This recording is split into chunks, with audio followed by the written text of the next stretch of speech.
into a brigade. Swap for different targets, but stay sharp, they move fast. You can blast them all off most any wall. You get awesome lighting and sound effects, inside or out. It's the projecting portable arcade that's a blast to play. It's Projects from Character. Into a brigade. Swap for different targets,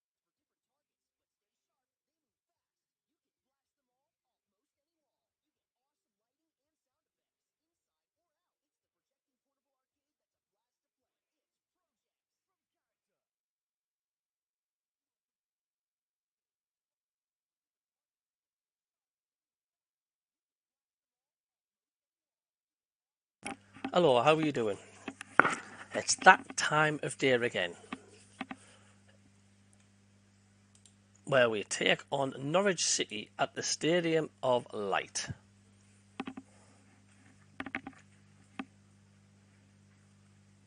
Hello, how are you doing? It's that time of day again,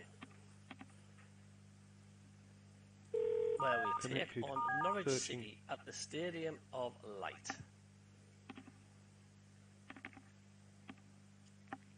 And I've just heard in the team news that Russian is starting today. About bloody time, if you ask me. On one of the ships. Now, as I understand it, he came into Plymouth. Yes, he came in. It was a fantastic surprise for me. You know, they did a presentation for me at the end of obviously the project. They presented me with a certificate, and on that certificate he had on details of my father, who there's the team news there. In 1956. What was your dad's name? If you can see it. Kaya. Right, great name.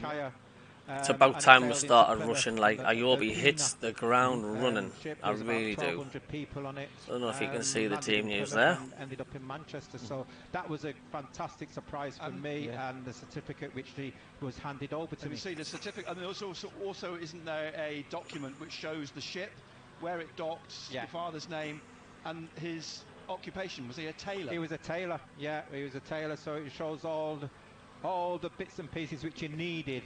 And it was fantastic information for myself. And that must resonate with the youngsters at the academy. I mean, to see you in the flesh and have that physical connection with Windrush, technically.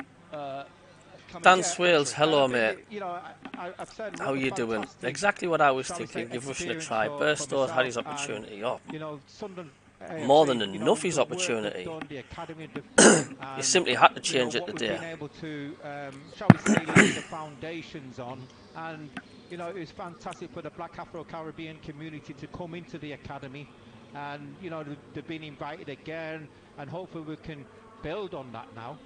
Yeah, and I should say as well, the T-shirts the lads will be warming up in this afternoon, which celebrate the contribution of the Afro. Jonathan, Mark, how you doing, mate? Welcome to the channel on this live stream. It shows three poppies. It shows some splashes of colour that are reminiscent of what the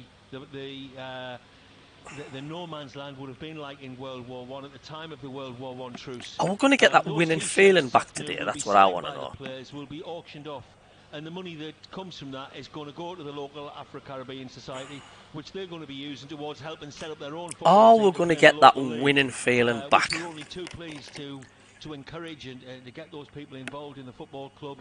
And this project that's been run by the Sunderland Academy and Don Peaty, the head of education and welfare, is doing much more than just doing good, mate. Stuck at work. Oh, what do you do, Jonathan, mate? What do you do at work? It's really spreading things very much within the local community, and it's one of those great projects where everybody seems to be a winner. Everybody's me obviously drive a taxi, but it's I think also the Afro-Caribbean. I have every weekend off. I understand, am I right, that Benny, you got something more out of it because they fed you as well. I'm a happy chappy every weekend off. Afro-Caribbean food. But it was great. It was fantastic. As I said, it was a fantastic sort of cultural experience, not just for for myself, but for the full academy as well. You know, we had some Caribbean food which was made, and it was a fantastic experience for the youngsters, for the staff, for myself as well. And you know, I was, you know, over the moon. I was delighted. Sales manager, yes, of course, sales. Something like this, and you know, I'm looking very much involves weekend work. And Well, I hope you're able to listen to the stream okay here. In the barn. Southampton's just gone 3-1 up against Birmingham City. And the enjoyment which they got out of it, and I've got to give credit to the football players as well. That Leeds was so there. Sunderland really Corey do need to Evans win was today there, because Dan Leeds Neil winning, was there. Southampton winning. All Don't got want to be involved, slipping away enjoyed from the playing top 6. alongside. It was That's just the like least we old-time want to do. football, just threw a ball out and they were just all running Top around 2's all just over. So it was about fantastic. gone, And I would I've got say. to thank all the players and the staff for that. We need How much to win does today. that We need Windrush to keep up generation, with the likes all of the talk Southampton it recently, and Leeds and Exeter because and it's come to the Middlesbrough. fore again, obviously. How important is that for you as someone who's descendant and a very close descendant in your father, being part of that generation now, but so well established here? How we Well, it's actually very, beat very Southampton important to me. 5-0 And, that day, I what just do part not they know. play. I mean, the certificate what they've shown me Absolutely in don't know the how end we it beat was Southampton my 5-0, dad but we did. stated that he wanted I just want to see be us have a permanent a in great England. performance today. I want us And to see within us saying that, have a convincing sort of win, rubber a stamp that he comfortable could win. stay You here. know, 3-0 at half Now, time going in or something like that. we You all know, know what's happened. There's some of seems them to who be never forever got since we've had that win and stamp, feeling back. and they've been living here for 50 years, 60 years, whatever, thinking that they are part and parcel of England. To be told after that many years, with all the work they've done and part they've played, to say, unfortunately, you have to go back. Go back to a place that many of them have never been. Just exactly. the parents were from. Of course. And it's so extraordinary that it's just one small signature or one small piece of paper, which I suspect... So let's hope we can have a really cracking Saturday afternoon. The feel-good factor, we need it to return, don't we? Well, it's significant to me to have that piece of paper which, you know, will be on my wall, because it's evidence. You know, where he's come from, what his trade was, because that's what he came here as, a tailor. You know, and that's what he came to do. But to have that and say that this is going to be... Steve Cook, hello mate, how are you doing? Just by him saying that and doing that... I'm in Tenerife next to pool, but up to the room shortly. My trusty fire stick cans everywhere with me. Yeah, don't blame you, mate.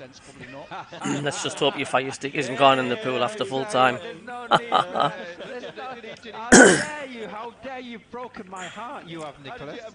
Can I just say, because given this is radio, can I just say that actually at the moment looks like that guy on the sewing bee. You know, he looks like he's just come out of Savile Row in a highly expensive tailored suit. Yeah, he's got... Unlike the jeans and jacket I'm in, I know we're advertising he has boss, he knows he's boss. Okay. I'm just making a point. But yeah, did your dad stay, was he a tailor here, or did he... He started off as a tailor, and then he ended up working for British Rail.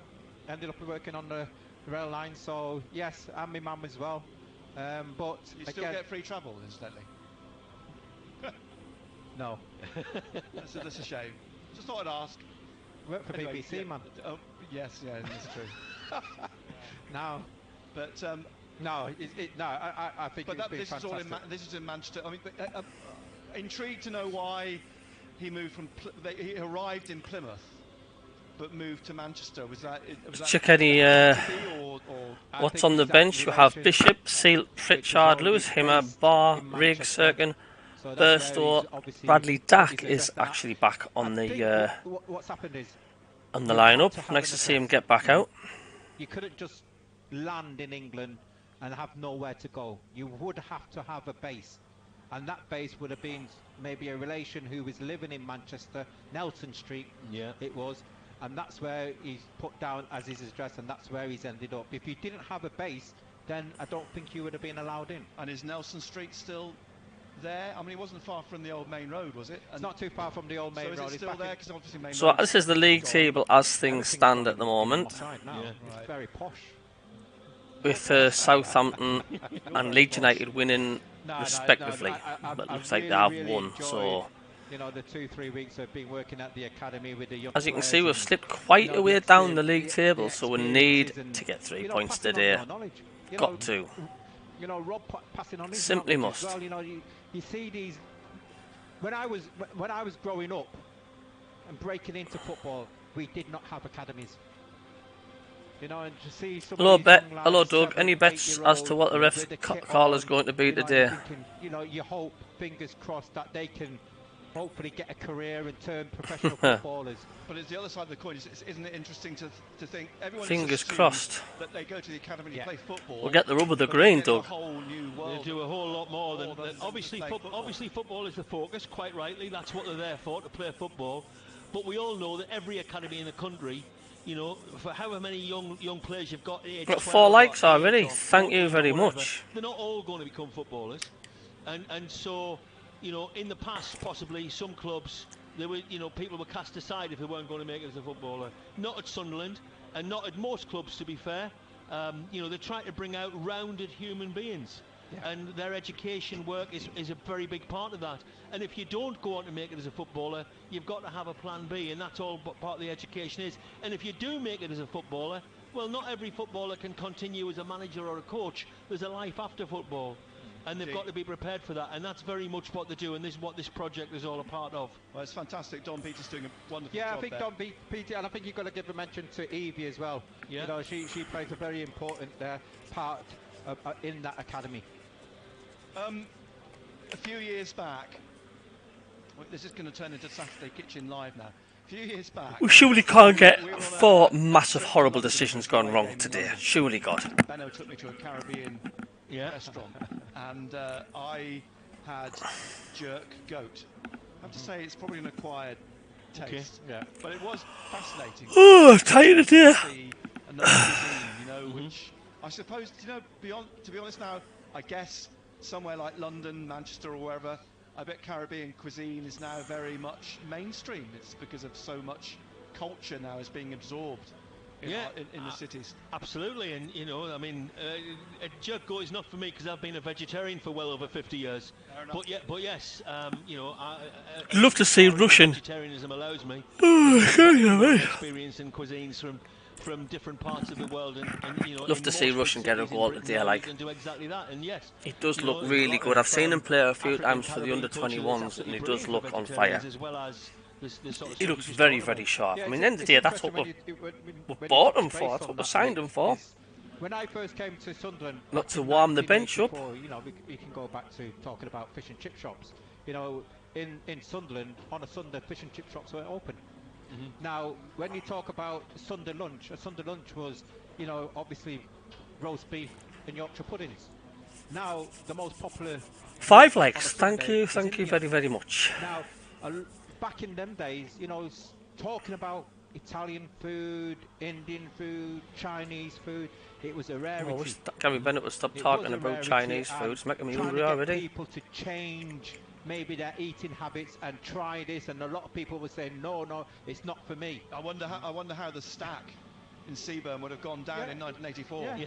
So, but now you look and you look around, and you're surrounded by different types of food. You know, you talk about, you know, watching MasterChef. Now, when you're looking at all the different types of food and spices and how to make things, and you know, if you would have went back, as you said, 20, 30 years ago, there's no way we would have said, "No, I'm not touching that." It's no, that's not for me. Expecting a decent crowd today at this stadium, like I would say. It before, but now, because of how we are, we're a little bit more diverse, we're a little bit more educated, and we're a little bit more want to experience different cultures. And so Leeds up to 3rd.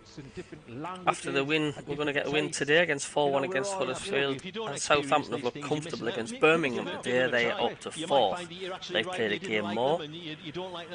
Preston and West Brom, they hold the 5th and 6th position, while Sunderland are in 10th. Or anything else you care to mention. Yeah, it's just like, you know, when you've got kids, you put something on the table, eat your veg. So Preston have got a tricky tie away to Hull City.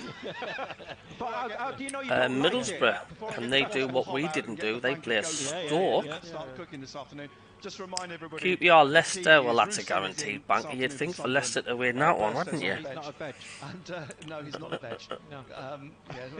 And West Brom, they must be playing on Sunday. Changes this afternoon as well. I'm going to move on from or perhaps food Monday. Let's have a and, look. Caribbean cuisine Yeah, they're playing at the Midlands Derby, Yeah. and they're playing People keep Coventry asking, West is it Brom. still being played? Absolutely, I believe it is. Played for every time we play Norwich. I've just been speaking to people from Norwich City before the game. I was in touch with one or two people at Norwich during the week, and I've The said, funny thing is, the referee should who's Norwich refereeing win the this match afternoon, today, don't go home Anthony without seeing me, because, Backhouse, I'm obviously hoping Norwich don't win. I'm hoping I that actually Sunderland know win, his but mother. should His Norwich mother win, my works at first the job garage, the which final is whistle will be literally to a go and 5-minute open up walk from where I some of live, the and I cabinets speak in to the display the cabinets in referee's foyer, mother every day of who the works in the stadium garage light, in the and morning. take out the friendly cup to give it to Norwich. And I had a hope joke that with we her. will I win it says, back when yeah, we there's visit Carrow 20 Road quid, later in the you know, season. But yes, just see if you can stems, for persuade those that don't Backhurst know, to it stems send a from couple of the 1985 Norwich League players Cup off, and final, she was laughing. when we lost So 1-0 to Norwich. it's a But it was in small an world. era where there'd So been there we such go, an that's my awful little lot tale of today. hooliganism, I actually know the and manager's a mother real today, bad time for football. And who's yet, recently when been Norwich promoted beat from Sunderland the at League Wembley One in 1985, to the Sunderland supporters, sporting as they have the always tried to Championship. be, stayed to a man and woman after the match. Here's the team coming out now, Apparently, wearing those t-shirts of he's a Slaughterhouse, Carlisle United and they fan. say Tull 10 on the back in honour of Walter Tull, who Gary will tell you all about his fantastic history as being an Afro-Caribbean footballer and trailblazer and pioneer in football. But to come back to the Friendly Cup, back in 1985, the Sunderland supporters, having lost, didn't just vacate the stadium as the losing supporters often do. So we're going to see what people They say stayed with to, the lineup and stuff on their celebrate, social media. Norwich's win, to applaud them For sportingly. Russian, about And, time he got a after the start. game, in contrast to Clark the and Russian hooliganism to at the swap time, positions the supporters during of the both game clubs then. mingled in a At fantastically last, friendly way. says Lindsay. So much Kevin says, congratulating each other on pleased the for game Russian and the starting. spirit. Good So luck. much so that, Mark a Jones cup was says put our forward squad in is so Norwich much weaker than to be last played season. for Well, there whenever we Sunderland go. and Norwich played in future. Nothing there on the bench to celebrate that inspire me relationship, if and we still things play for it need now. changing. And as So I say, one Sunderland should fan they're Norwich win, I concerned. will be giving them that cup to take back tonight. Brilliant. I understand Anthony that, says Neil is Sunderland due lost a the final big that game. day because Sunderland were David fish and says chips Job before the needs a rest. final. Missed a chance or Norwich two Age against Caribbean. Leicester City. But Stewie interesting says, 'cause nice to there's see Russian couple of finally good pieces in the given a programme. start up And front. one Was thing which hoping stood out, Mayenda and might I have think it's been well fit enough to highlighted, be that on the there was bench though. 100,000 Derek says, at I know Wembley. he won't You won't get that do it, very but often would now. like to see Wembley two holds up out front rare from the now. start, Yeah, not the last absolutely. 10 minutes. And yeah, Anthony's it was a also great said, I am occasion, pleased and I have to Burstow say as isn't well, starting. in all Happy fairness with to that Norwich and lineup. their supporters who were excellent. Finally, Russian starts, that says 7 years Fossey. later, when Sunderland beat Norwich in the FA Cup semi-final, Anthony says, I'd rest Hillsborough, Job and play the Norwich Rick. supporters were every bit as gracious in defeat as the Sunderland supporters had been at Wembley. Hiroshi And that says, just, glad Russian finally enhanced starts. the Hope he good, can be strong relationship the between the piece club. of the Make no jigsaw. mistake about it, between kick-off at 3 o'clock And this afternoon and the someone final said, whistle, there'll be no FUCK, love lost. You know, both teams FUCK, will be out to give it all they've me. got, and both We sets of supporters started will be with out a to give it all striker. they've got. But again, once the final whistle's gone, Norwich City are a club that Sunderland enjoy a very Russian to special start. Cannot relationship wait with, for him to and get that's absolutely no manifests service, itself and in the everyone shape of call the him Friendly Cup. crap. Welcome Brilliant. to the One thing I Gelhard want to Burster chat Hemier Club. about briefly Well, is, we'll soon we see all about remember that, won't we? Lance Hardy, the former writer and BBC broadcaster producer, who sadly passed away. But we probably remember him best for his book about 1973 and the Sunderland Cup winning team. The Foundation of Light have taken Lance's name and his memory to launch a writing competition where entrants can write about one of 3 topics, either my first match, football and mining heritage, or inspired I by think the sport. fans are just a There little are bit prizes sort up of for grabs in each of those age categories. There are 3 age still a little bit categories, just chased off, and I there are think, cash with our last prizes. few Entries performances. close on November the 24th. But just to alert you to that competition, if you look on the Foundation of Light's website or on their social media page on X, formerly Twitter, it's at SAFCFOL. That's a wonderful way to remember Absolutely. Lance was a very, very good friend of mine. He wrote an outstandingly brilliant book on Sunderland called Stoke or Sunderland in '73. That's the book, yeah. He was a great, great guy, a real champion of Sunderland, a very, very big player behind the scenes in BBC Sport. Once very kindly spent 7 or 8 hours showing me around the BBC studios in London when I was in London. Sunderland had a Sunday game, and he took me in to see how Match of the Day was put together and how Football Focus and stuff was put together. Great guy, great friend. Sadly lost his life in his early 50s, just under a couple of years ago now. And yeah, we're having this writing competition in Lance's name. I'm one of the judges of the competition, One of the themes they talk about mining heritage is because it's tied in with the Coals to Goals project that's thriving at the Foundation of Light. And also one of the reasons why my first match is one of the themes we've given is because Lance was not from Sunderland, had no family connections with Sunderland, but as a 6-year-old, the first match he ever saw was the 1973 FA Cup final, and that made him fall in love with football and fall in love with Sunderland. And that's exactly why that's one of the themes. So we encourage everybody, every youngster who's a budding writer, to get involved. Don't think, oh, I've got no chance. Get yourself. Nobody's bothered how well you can spell, what your punctuation's like.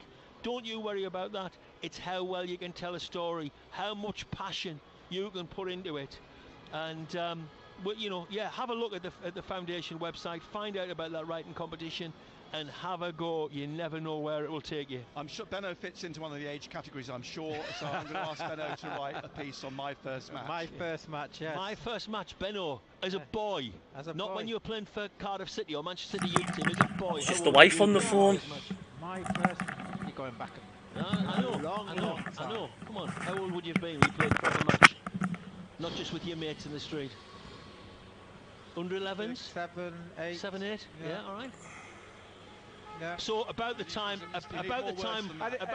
Walter Tull was playing around the First World War, then Benno. But again, when you talk about your first matches, Good afternoon. How are you doing? Go into a playground or into a park. There'll be a game going on. Oh wait a minute. That'll be right. How's that? Is that better? Goalposts, and it'll be like 20 against 20. No bibs, but you knew who was on your team. Yeah. That brings us. Why was it yesterday in our post show last night? I felt as though I was at school for 2.5 hours. Truth Project, and you were talking about how it was just back to basics and just playing football. After it's mad, wasn't it? Well, that's very important for young boys and girls when they're playing football. And I just felt as if we're all at school again. Funny. Having a go is something we'd encourage them to do in the name of the Lance Hardy writing competition. Fantastic. Excellent. Thanks, Rob. Cheers, Rob. Cheers, Nick. See you later. Lovely. Rob Mason, Sunderland club historian.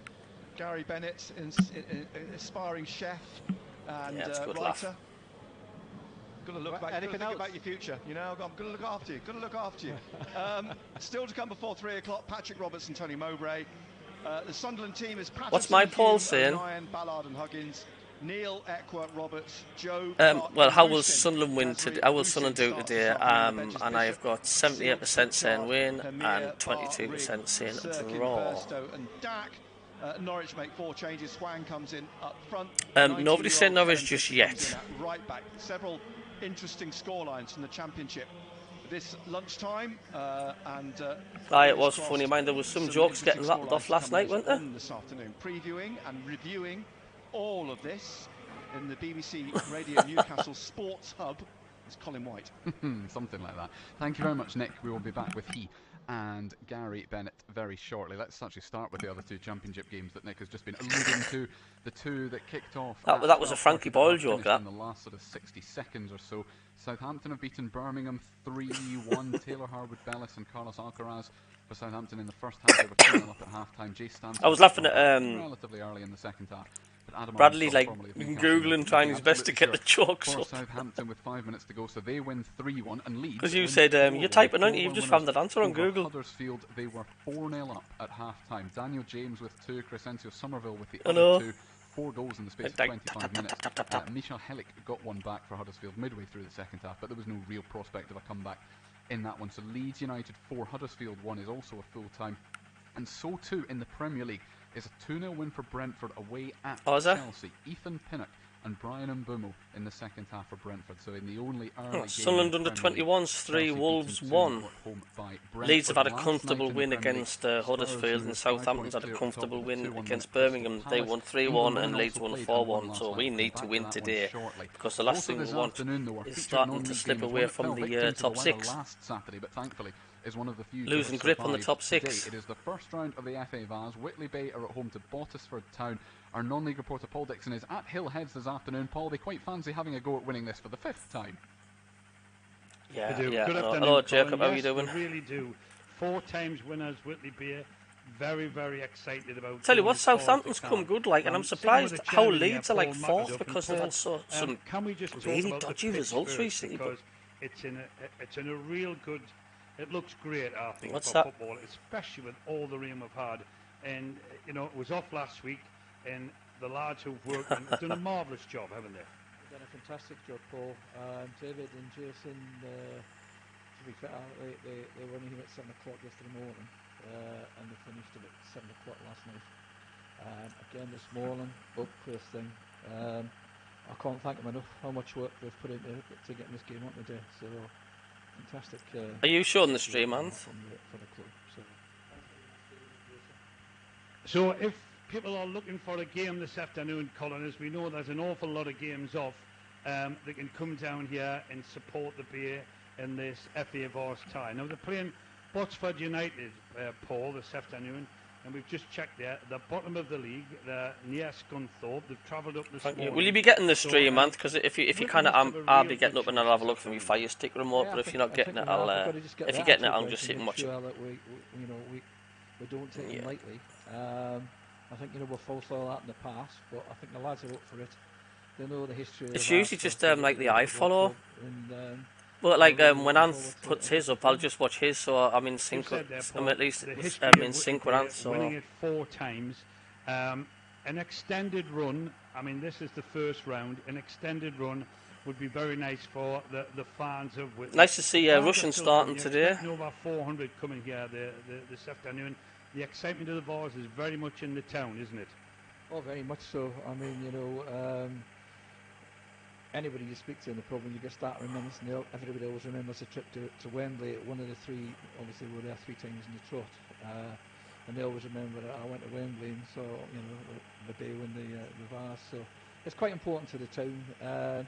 It's important to the club, but you've got to look forward and make sure that that you try. It would be great to obviously. Fionn's just said, forget about top 2. We already know we're not good enough. But top 6, we've got to start winning games and not just 2 or 3 in a row. We need to try and do a Middlesbrough 6 or 7 or 8 games on the row. That's what we need. We need a good run. When was the last time Sunderland actually did a decent run like that, where you can see 7 or 8 games on the bounce where we've won? It's been a long time since we've done that, hasn't it? You've got to win this game first, and then when you get through, then look at that. To be fair, the main focus has really been getting the game on because of the weather we had, obviously, last Saturday. And there was every situation that the game will have been off today. But again, as I say, stress the guys, done a fantastic job getting the pitch ready. And finally, Paul, just on the league, you're lying 4th in the league. I mean, there's some the championship. Anybody's Chilton, Bishop Auckland, Heaton, anybody's capable yourself there. Of beating anybody in the championship. championship. Top in the Northern League at the minute. Yeah, it's very competitive. I think from the Northern League's point of view, it's great because you've got more than 4 teams who are capable of going up, and everybody's some quality teams. Trying to get up there. It's a very, very competitive league. I mean, as I was saying yesterday, you got the big 3 teams. Always coming back from the Premier League. It's always going to be a struggle. And like I say, the game's definitely on, Colin. Pitches in great nick. So if they're looking for a match, come to Whitley Beer. No. I think the playoffs is going to be between Southampton, Middlesbrough, Leeds United, and dare I say it, us. Hillheads is one of the places to go. Gateshead also at home to AFC Fylde this afternoon in the National League. At Rob Elliott's first home game, I should say, in charge. In the National League North, both of our sides are away from home. So Blythe Spartans are at Kings Lynn Town. South Shields are at Brackley Town. There was a game in the NPL East Division last night which saw Consett win 4-1 at Newton Aycliffe. Scott Fenwick, Jake Orrell, Will Shaw, and then an own goal where the 4 goals came from. Today, Ashington at home to Pontefract Collieries. Hebburn are away at Cleethorpes.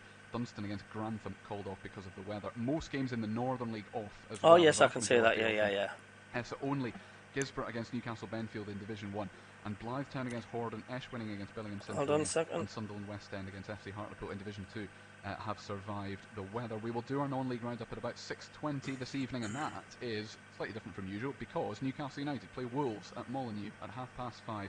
They will be without Sandro Tonali, whose 10-month ban for illegal betting in Italy was finally confirmed last night, meaning he cannot play competitive football for anybody globally until the end of August next year.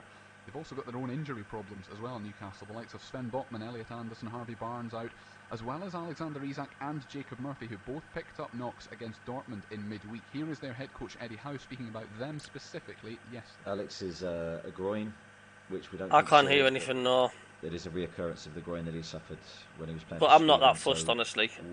I'm not that bothered about not hearing that anything, against as long as I can Southampton see it. But today. yeah, The like, I Rangers did game, like that's gonna be too bad. his strip there looked Jacobs quite is good, totally didn't it? different. It's a dislocation of his shoulder. It's not clear what we're going to do. I think he's going to see a specialist today. You know, you can play with these injuries, or the other side of it, he needs an operation. He'll be out for some time. So Matthew Raisbeck and John Anderson will be here with all the build-up once the Sunderland match finishes round about 5 o'clock. No Women's Championship fixtures for either Durham or Sunderland this weekend, and that is because, as I mentioned a couple of minutes ago, it's an international weekend. So England played last night and they battled. Boy, were they made to work hard for a 1-0 victory over Belgium. Lauren Hemp scoring the only goal. It puts them joint top of their group now with the Netherlands, who beat the bottom side Scotland 5-0. Northumberland's Lucy Bronze played 90 minutes. That's in the Nations League. I didn't actually say the words Nations League, but that's what they were playing in last night. And elsewhere across the weekend, in terms of local fixtures in basketball, last night the Newcastle Eagles at the men beaten by 13 points at home to London Lions, 99-86. At 20 points in there for Jordan Johnson. The Eagles actually won the whole of the second half, which tells you how badly the first half of that match had gone.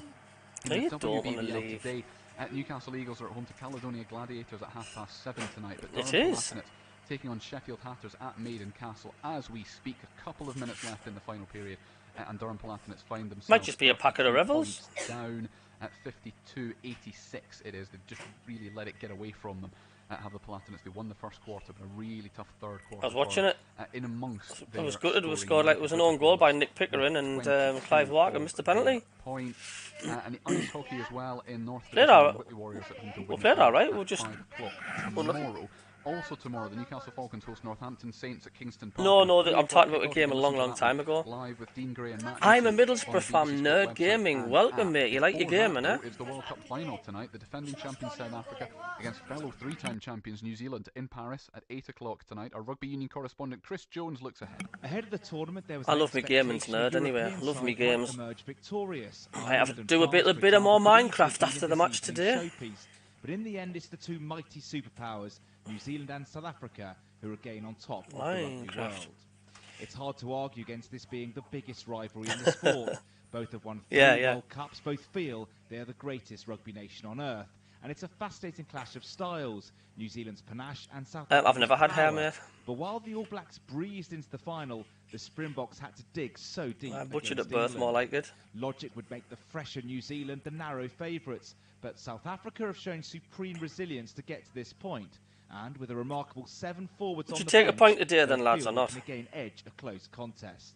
It's set to be a fitting finale to another gripping Rugby World Cup. It is going to be fascinating. There is live commentary on Radio 5 Live and the BBC Sport website and app tonight from 8 o'clock. Last night, England won the match that nobody really wants to be playing in. It was the bronze medal match, but they beat Argentina by 26 points to 23. A local relevance as well in a try for Argentina by Santiago Carreras. It was 3rd against 4th at the Cricket World Cup earlier on today. New Zealand taking on Australia in Dar es Salaam.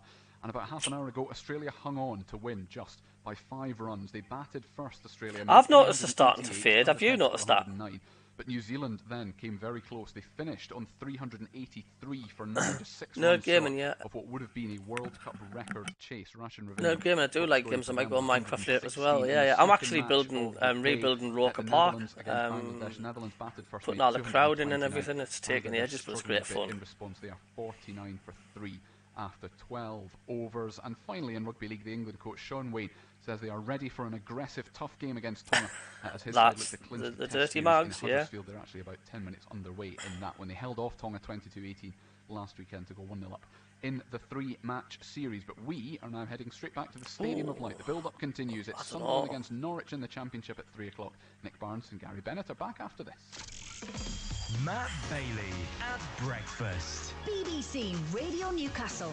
Hello, I was watching that in the Turf pub in Carlisle. A canny weekend. At the end of this week, and I screamed at the top of my voice, and some of the Carlisle lot were in the pub saying, "Oh, we've got an effing mackerel in the pub." Which is where you roll your duvet up as a burrito, and then you flip it, and then it's already done. The burrito technique. I can't wait to go home and tell Katie that. Come upstairs. I'm going to show her the burrito technique. That sounds much more exciting than it is, Katie. As you heard there, big weekend for me. I'll see you Monday. Matt Bailey at breakfast. Back Monday morning from 6. BBC Radio Newcastle. Total Sport Northeast. Live from the Stadium of Light. BBC Radio Newcastle. They're potentially a big club. I mean, they took 4,500 away Tony Mowbray as to well Bolton the other day. Last night, the under-21s lost 4-2 at home to Tottenham. It was thought, well, at the beginning of the week, Tony Mowbray said that Elisa Mienda... I know. Oh, Anthony, do you mute the music when the teams are coming out? Aye, that's what I did as well. Yeah. If anybody's hello, Thane, how you doing, mate? Yeah, I've just muted the commentary at the minute. Don't worry, there's nothing crashed. It's just then the Knights of the Round Table music comes on, then I don't want to be hit with copyright this and that. It's a pain, so I'd rather not.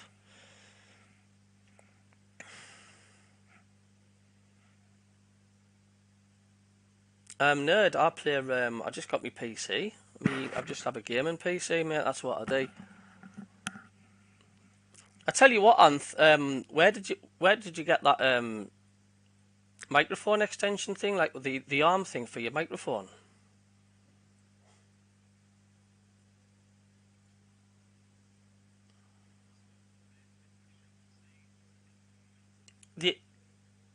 Are they like separate, and do they just clip onto things?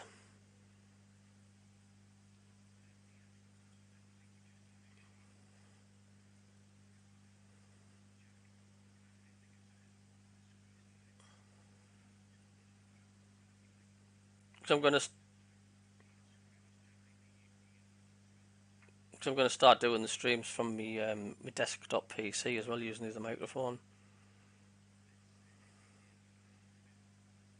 Yeah. Thane says, I'm not going to lie, I'm a little bit more optimistic now that we know Russian is starting instead of Bird's tour. Yeah, he's starting, yeah.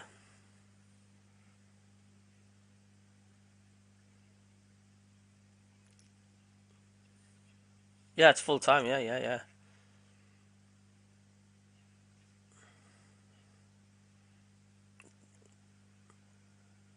I just don't know how we beat them 5-0. I really don't. Yeah.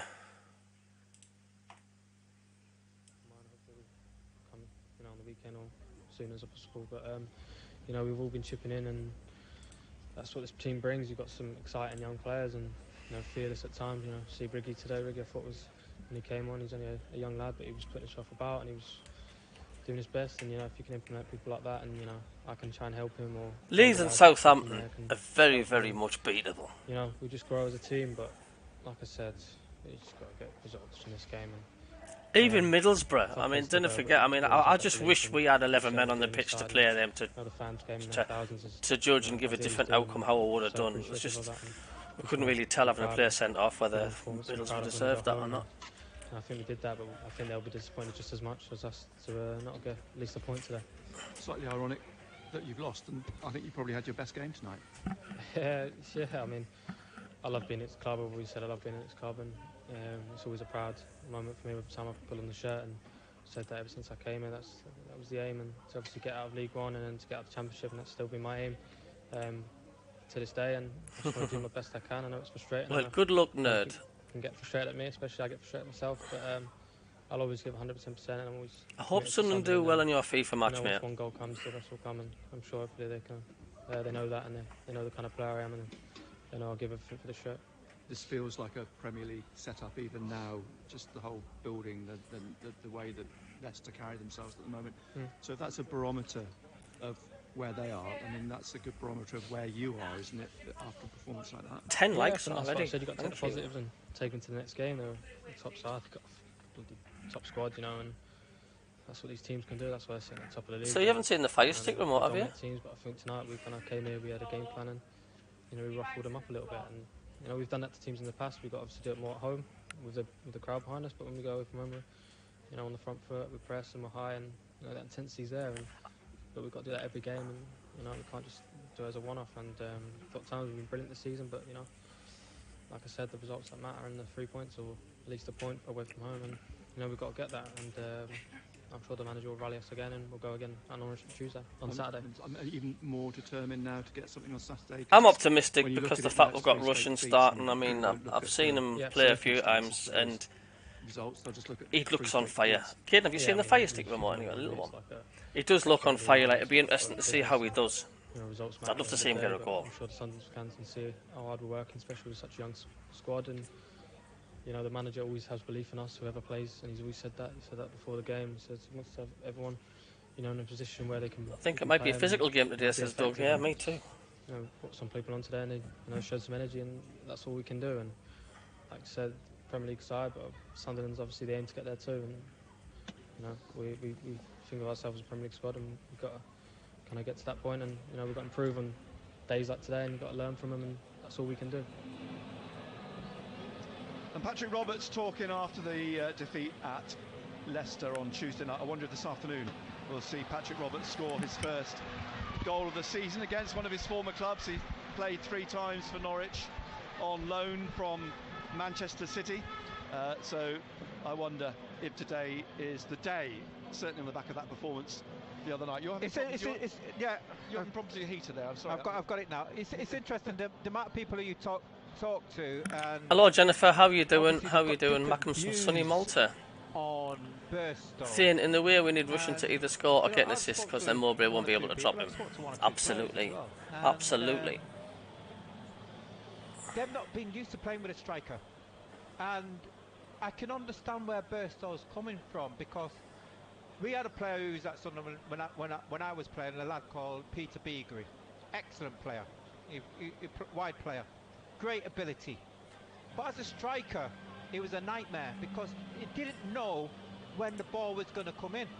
You know, he used to get it, he used to be on his right and he used to check back on his left, and then he'll check back on his right, and the poor centre forward would be doing shuttles.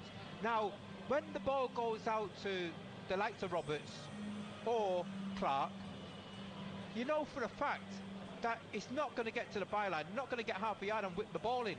You know that they're going to either try to get to the byline, cut in, beat 1 or 2 players before they actually play the ball, or they cut inside.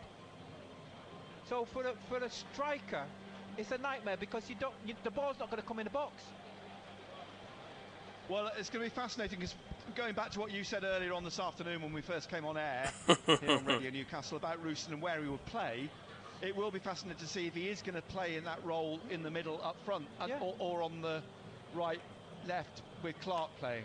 Yeah, in the I've just got a feeling that I think Royston will play wide on the left. Well, or the push Bellingham further forward and he just play off him, or Clark will play in that role. Interesting. Well, it's been one of the topics of conversation with Tony Mowbray this week, strikers, and that's how he opened up 3-1. What did I say for Southampton? Game on Thursday lunchtime. Football teams are about 11 players all being connected and working hard together. What did I say for them results then? It's not about the positions, as we showed last year, playing without any strikers. It's about the players, it's about the individuals, where they run, what spaces they fill, how technically gifted or not gifted they are to deal with the football. And they've all got different assets, because some of them are fast, and that's why they're a footballer. Some of them are very technical but can't run. Some of them are big and strong. He's just another Steve Bruce with Rooney, isn't he? Put that balance right. You can't just say you've got 2 strikers sitting on the bench if they're not good enough. Well, they might be good for a given day against a given team, because they might be playing against really slow, big central defenders, so you put your little fast strikers on, or you're playing against 2 quite diminutive but mobile centre-backs. What did I say for Leeds? And play to the strengths of the players, but unfortunately every footballer isn't the same. Hey, get in. Does Jacob get reducted 2 points for crowd trouble last night, or not? Fast, all are really strong, and the strikers all score goals. They have different assets and different occasions to use them. So, with total respect to the person who asking the question, I think it's irrelevant, because we have all the information of who we're playing against and what the strengths and weaknesses of the team are, and what strengths and weaknesses our players need to have. But next. I suppose the positive to take from this is that the fans, and if they're asking questions like this, are invested and they're interested. I mean, you'd rather have that, wouldn't you, than they had no passion and were disinterested in the football club, and that's the expectation that this football club brings with it.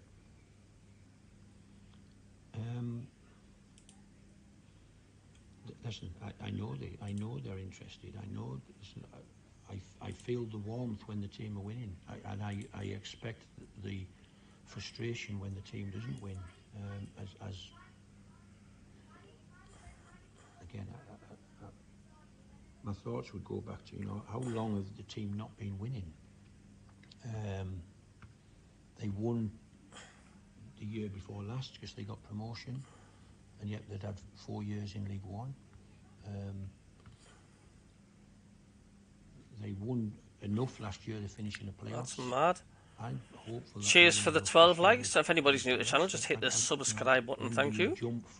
But thanks, we've got 12 likes already. From being the League One team coming into the Championship to... Oh, 1-0 to Middlesbrough on your FIFA, nerd. Was it a good goal? We'll try and achieve that. If we don't, we'll fall short and let somebody else have a go. It's football. I'm just happy to be working with this group of players and trying to make them better every day, trying to make us a better team. And yeah, I'll have to live with the frustration of the supporters if I'm going to be asked questions every week that we don't win. The performance on Tuesday night, I mean, it clearly shows, it was a big positive. If you take that forward, as you said, you will win plenty of matches this season.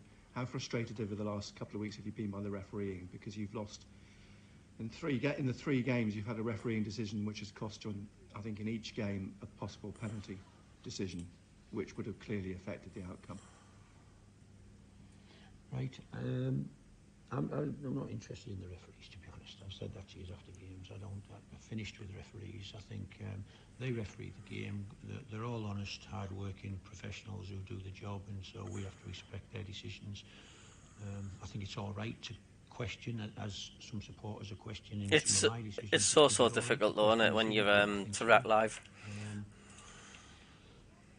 I think... good header, good effort. Good effort, nerd. In my opinion, having watched it really closely, the goal against Stoke is handball. It's not even debatable. It's handball, and how an official, how 3-4 officials can't see that, it's just beyond me. But penalties, I don't mind. And they see them. I'm just deciding whether to put Gillette Soccer Saturday on because they're ahead. They're actually ahead on the scores when they come in, so I'll know whether Sunderland scored on there before they do on the commentary here. Finally, just as you started talking today, I got a message from the Norwich commentator whose words were, Norwich are all over the shop at the moment. Not quite sure how you equate that. That's sort of a throwaway line, but they clearly are, obviously, as you said before, they're not in a good place at the moment. Well, probably because they've lost some games, and yet they'll have had some brilliant moments, scored some great goals. I think they're second top goal scorers in the division, number 1 for expected goals in the division. So the journalist who sent you that, he's probably feeling the emotion of following that club for a lot of years and hurting because his team haven't been winning, and yet they are the team who create the most chances in the league. Is that a positive? I think so. And I think when you see stats like that, you know they're going to come. You can't keep missing chances if you're creating them. You can't keep losing games if you're playing well. Middlesbrough is a team, as I've mentioned for you for weeks now, 7 games, no wins, start the season. Oh, what's going on? Poor manager doesn't know what he's doing, blah, blah, blah. Get in there, the Black Cats have scored a banger. Great stuff. Chances, they had a lot of possession, their field tilt was really high. They were going to win games. That's why they won 6 on the bounce now. It's and if we keep playing well and our data's as high as it is, we'll win games. So I am interested in the fans and their comments, but I don't listen to them. I need to be single-minded on what I know and believe. That's a nice view, isn't it? I said, if you don't win enough football matches, you don't stay in a job. That's okay. But I can't listen to every fan who's got an opinion about which striker plays or what time you make substitutions. Or am I confident, Matt and Cabby? I am now Russian starting. Absolutely. Welcome to the channel anyway, Stephen, lad. I don't need to listen to it. Total Sport Northeast. Nick Barnes and Gary Bennett MBE. BBC Radio Newcastle. Tony Mowbray speaking ahead of this afternoon's game. I am just muting the commentary for a second. It is, yeah. So I've just muted the commentary. Don't worry, it hasn't gone off. It's just the fact I can't get done for like the copyright stuff.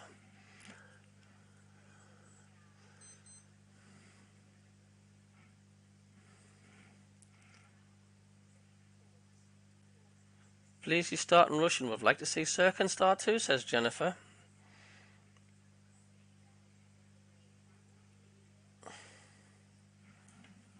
No, we can't. Three on the trot. But you've got to say it's a project in progress, and obviously after last season, you know, you've got to say we overachieved.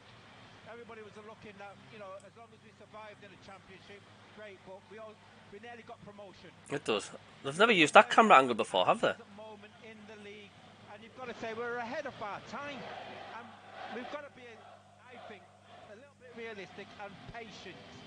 I think that's key. Well, it'll be interesting to see then how this afternoon pans out with two teams who are out of form at the moment. The teams wearing their respective tracksuit tops, Norwich in their green and Sunderland in their red tops, but they'll be wearing their red and white striped shirts, black shorts and red socks, and Norwich in their familiar yellow shirts with the green hoops around them, thin lines, green shorts and yellow socks.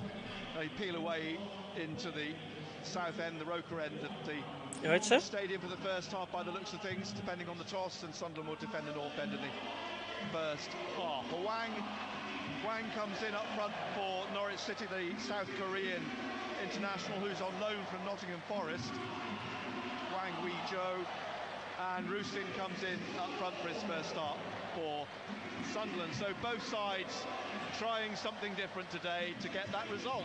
Yeah, and is this the third season for Norwich? That was mad Chelsea. So you're looking at this is the third season for Norwich, who's come down from the Premier League. We played Leicester City on Tuesday night.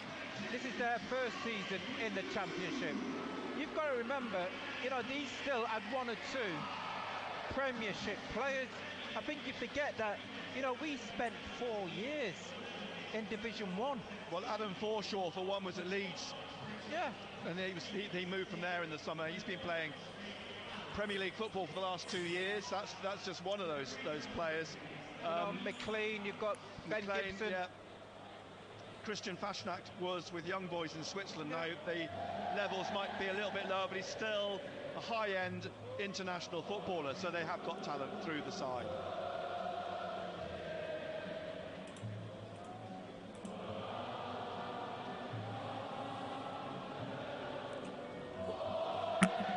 Header from a corner, Nerd. Oh, where the lads? Come on. The niceties done. The referee is Anthony Backhouse this afternoon from Cumbria. We've seen him a few times in League One. His last visit here was September the 11th in 2021 when Sunderland beat Accrington 2-1. He is not a Premier League referee. The last 3 matches have had Premier League referees and they've all ended with mistakes. And Rosson is playing up front. He's playing up the front.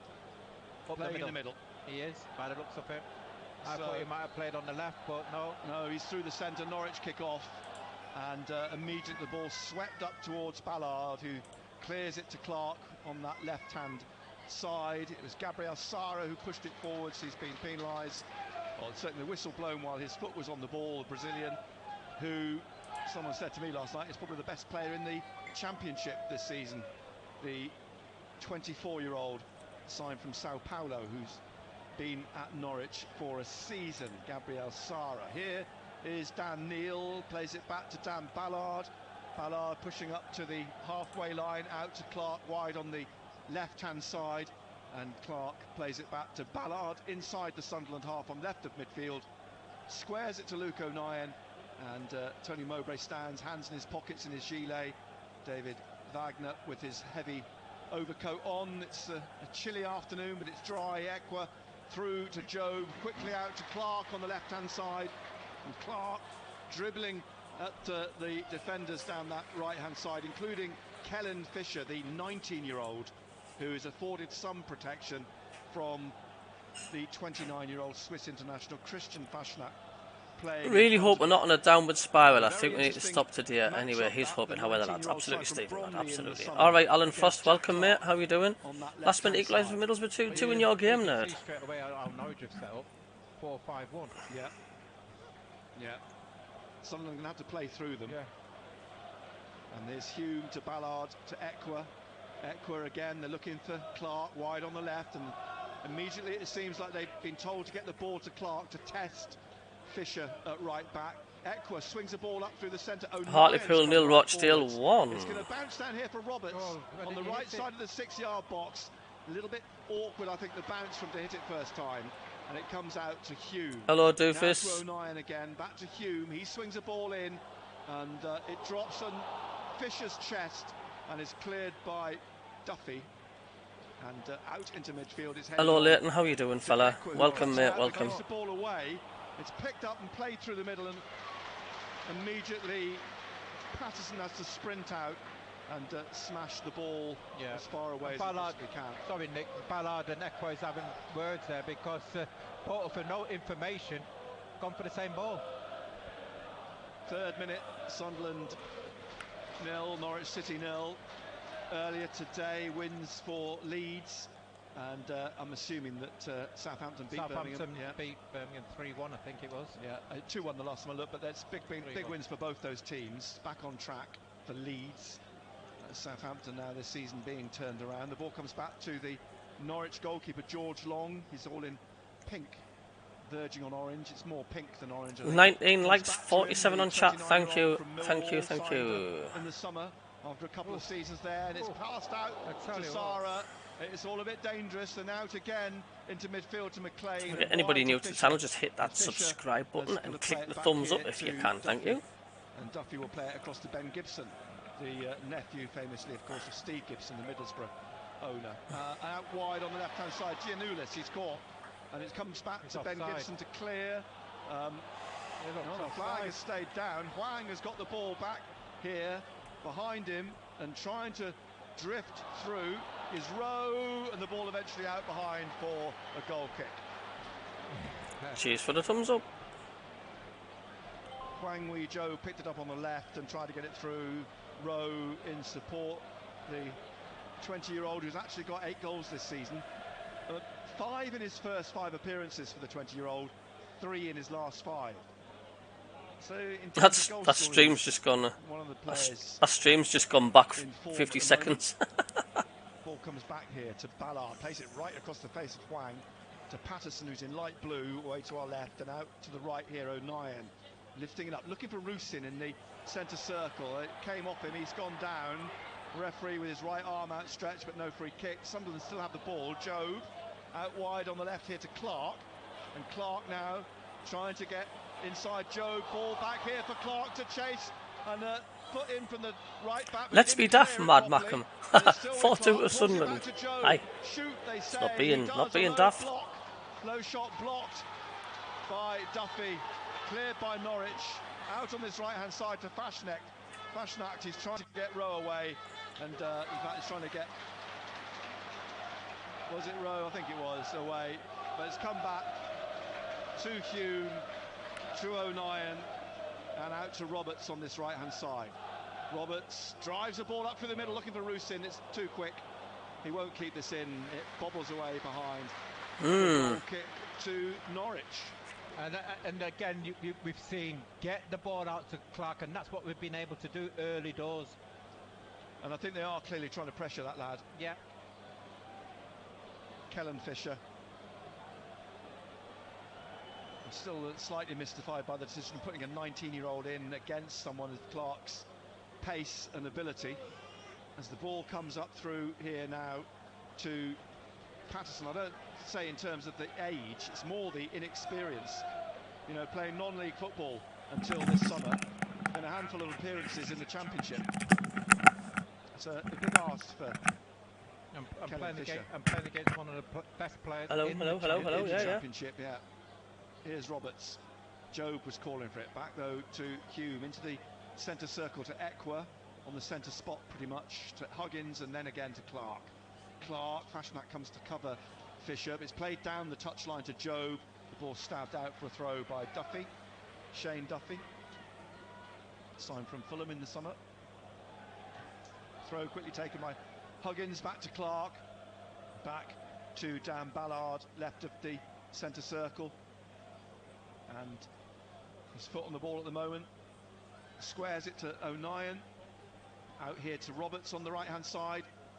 He's got Rowe in front of him. And Roberts, he's just played the ball back to Hume, and Hume looking for Clark. But this is going to land on the head of Fisher. Nods it back behind for a corner kick. You know, those little things will affect him. Big occasion for him. Yeah. Tulu. Gateshead 0, Fylde 1. You know, you're talking about the young player there. He's most of the biggest crowd he's played in front of. See you later, do first try, mate. Short corner out to Roberts on the corner of the penalty area. Back to Clark, and then inside again to Dan Neil. Neil's drive into the box is cleared by Ben Gibson. Nick Barnes comes back up on the halfway line and will 40 seconds ahead of the stream on the left-hand side. But in terms of Fisher, there he was under no pressure at all with that ball played across by Hume, but headed it anything to stop the blooming defeats. 33 likes. Thank you. Here's Hume. Now he's managed to slip it past Giannoulis. He's got it to Roberts, who's running at Gibson. Edge of the penalty area.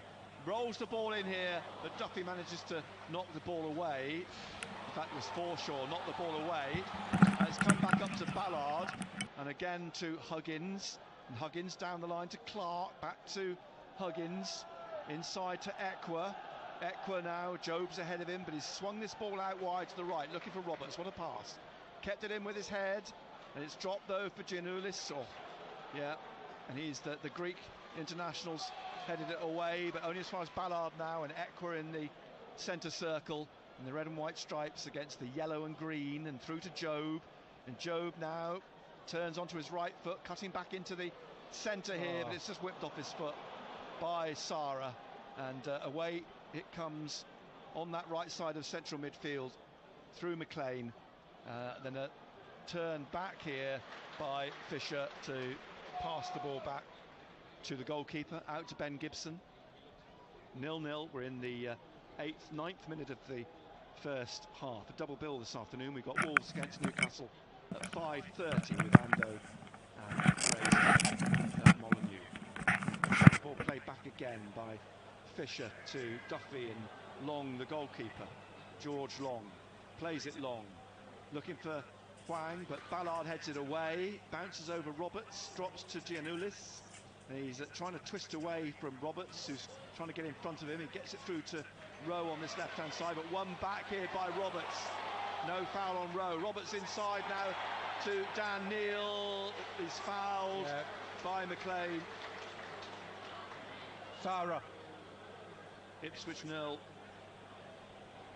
Sorry, who were they playing? Sara. Plymouth 1. Ipswich 0, Plymouth 1.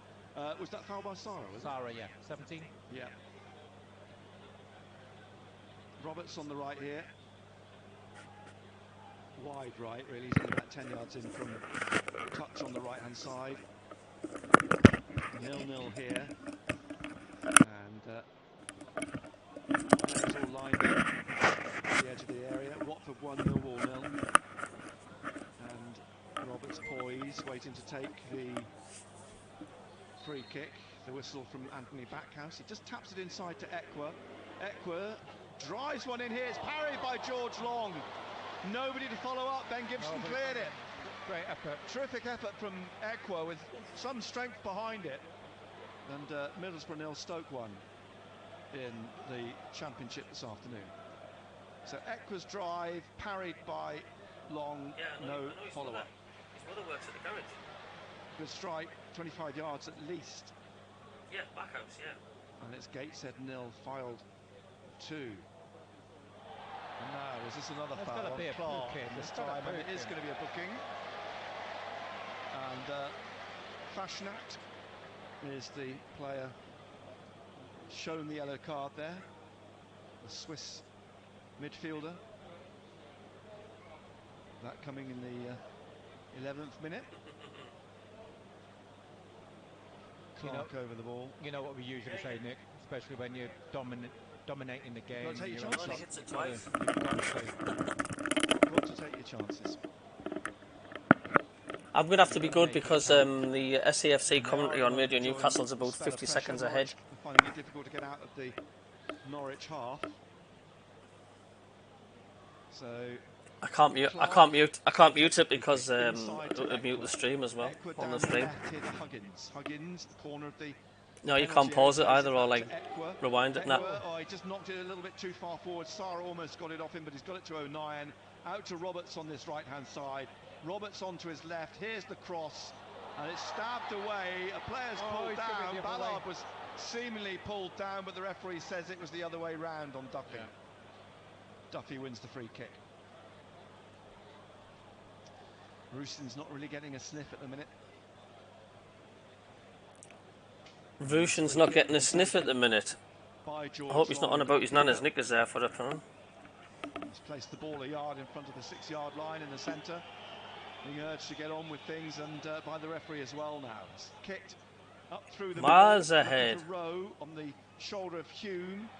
It's dropped over the both of them, and Rowe's trying to take this on to the goal line. Pulls it back. Patterson goes down in front. Yeah, Jacob's grabs the ball. Jacob's ahead of me on the Sunderland commentary as well. Well there. Arguably shouldn't have got that. How are you so far ahead, Jacob? It's a warning. It's a warning, Nick. Long ball out, wasn't it? One ball out. In every sense. Here's Ekwa. Through the middle to Job. Oh, it's tackled again. Back to Forshaw. Forshaw trying to get through. Just puts it back behind him to Sarah. Duffy behind him. Across to Gibson, and Gibson back to the goalkeeper. And he plays it out to Duffy on the right, who plays it back to Long. Rusyn lurking, but Long gets it up straight to Ballard. Comes right back through here. Rusyn's lurking. Can't quite control it. It's bobbled up off his shin. And it's come out to Huggins in the end. Now Clark. Clark trying to find Rusyn in the penalty area. Goes down. No penalty. Quickly back up on his feet. He didn't appeal. It would have been a very, very soft penalty had it been given. It's worse when the buffers and then you 1-0 up. Clark now dribbling into the penalty area on the left-hand side. Fisher blocks him. The ball goes out. It's a corner. Well, you can argue they're knocking on the door, but not quite pushing it at the moment. There's no clear-cut chances there. No. They only had that one with Ekwa. Excellent strike. Come back off the goalkeeper. So Clark with Roberts across on that far side again. Short to Roberts. Plays it back to Neil. Neil to Ekwa. Perfect place for him to line up a ball in the box, but it's blocked by Gibson. Out to Huggins, and out again. It's recycled to Clark. Into the box it goes. Stabbed out by Duffy. Ekwa's there. And he's in the centre of the Norwich half. Through to O'Nien at the edge of the penalty area. He's rolled it down the right for Hume. First time ball in the box. Great. Looking for Rusyn. Oh, he's given a foul. And he's given a foul on Duffy. It's just inconsistency, isn't it? Some going actually to give him that, bearing in mind the size differential. And Duffy knows he's in a match this afternoon. 15 minutes nearly played. Sunderland 0, Norwich City 0. So Norwich City players just went F off. 40 likes, thank you to a referee, and it's not even a yellow card. The referee is not endearing himself at the moment, Anthony Backhouse. He's pointed out his watch. More time wasting again here by Absolutely. Norwich. Long gets it again. Jennifer's just middle, big direct kick. It's chested down by Huggins, but it's been picked up through the middle and played out to Rowe by Fashnacht. And now Rowe through to the Jennifer Andrews has just said, knocking on the door, we need to ring the bell. Sarah knocks it down to Forshaw, looked like a handball, but no free kick. And now Fisher inside to McLean, and McLean Quasimodo back to the centre circle, and Ben Gibson. Gibson rolls it on to Forshaw, and Forshaw. Pressure is there. Let's make it count. Duffy behind him. He's gone for Duffy in the centre circle, and he's swung it out wide. Looking for Giannoulis in the penalty area. Nods it down straight to Hugh, who passes it out neatly to Dan Neil on this right-hand side, and Neil in front of Tony Mowbray. Back to Roberts. And Roberts inside to Luke O'Nien. Across now to Huggins again. And now Clark, just shy of the halfway line. Back inside to Huggins. Forward is Jobe. Rusyn's making a run. The ball played down the left for Rusyn to chase onto. He's taken it out to the touchline under pressure from Duffy. Rolls back down the touchline, stabbed on by Fisher, but it'll come back to Huggins here. And, smash the like button for the win. How are the lads? Let's go. Thanks, Kingfisher. Thank you, thank you. O'Nien out to... Oh, we're not starting these... Roberts. We're not starting these jokes again, are we? On the halfway line, forward down the right again to Roberts. And Roberts looking to get this inside, plays it back, leaves it actually really for Hume. Hume back to Roberts. Well, I've seen Russian in the under-21s, and he's sharp. He's very sharp. He's quick. Just inside the Norwich half. Cross to Huggins. Ahead of him, Clark, left on the touchline. And then forwards for Jobe. Wide on the left, Duffy goes to close him down, and Fisher. Jobe plays it back to Clark on the line, and he plays it inside to Jobe. Inside to Ekwa again at the edge of the area. He stabbed it a little bit too hard past Huggins. Behind for a goal kick. 0-0, 18th minute of the first half. Well, the fans are doing the commentating for us at the minute. Those whistles indicating yet again being frustrated by He's got George to do Long. something about it, then, referee. It's all right, keep pointing to his watch. Oh, kicked up to O'Nien. It's come down off his head for Huggins to nod back to Patterson.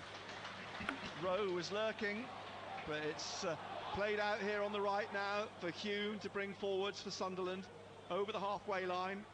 And he's got Roberts making a run inside. It's tried to find him. It's stabbed back by Roberts, but into the path of Hwang. Behind him is Forshaw, and behind him is Gibson, who plays it to Duffy at the edge of the penalty area. Danny Bart, incidentally, on the bench this afternoon for Norwich. Watford won, Millwall won, but Danny Bart's only played 4 minutes. I know, it's mad, isn't it? Norwich. Giannoulis down the line to Rowe. Tackled by Hume. Roberts inside to O'Nien. Back to Hume. Hume back again. David Wagner making a protest with the fourth official over what he deemed a foul. The ball now out on the left with Clark.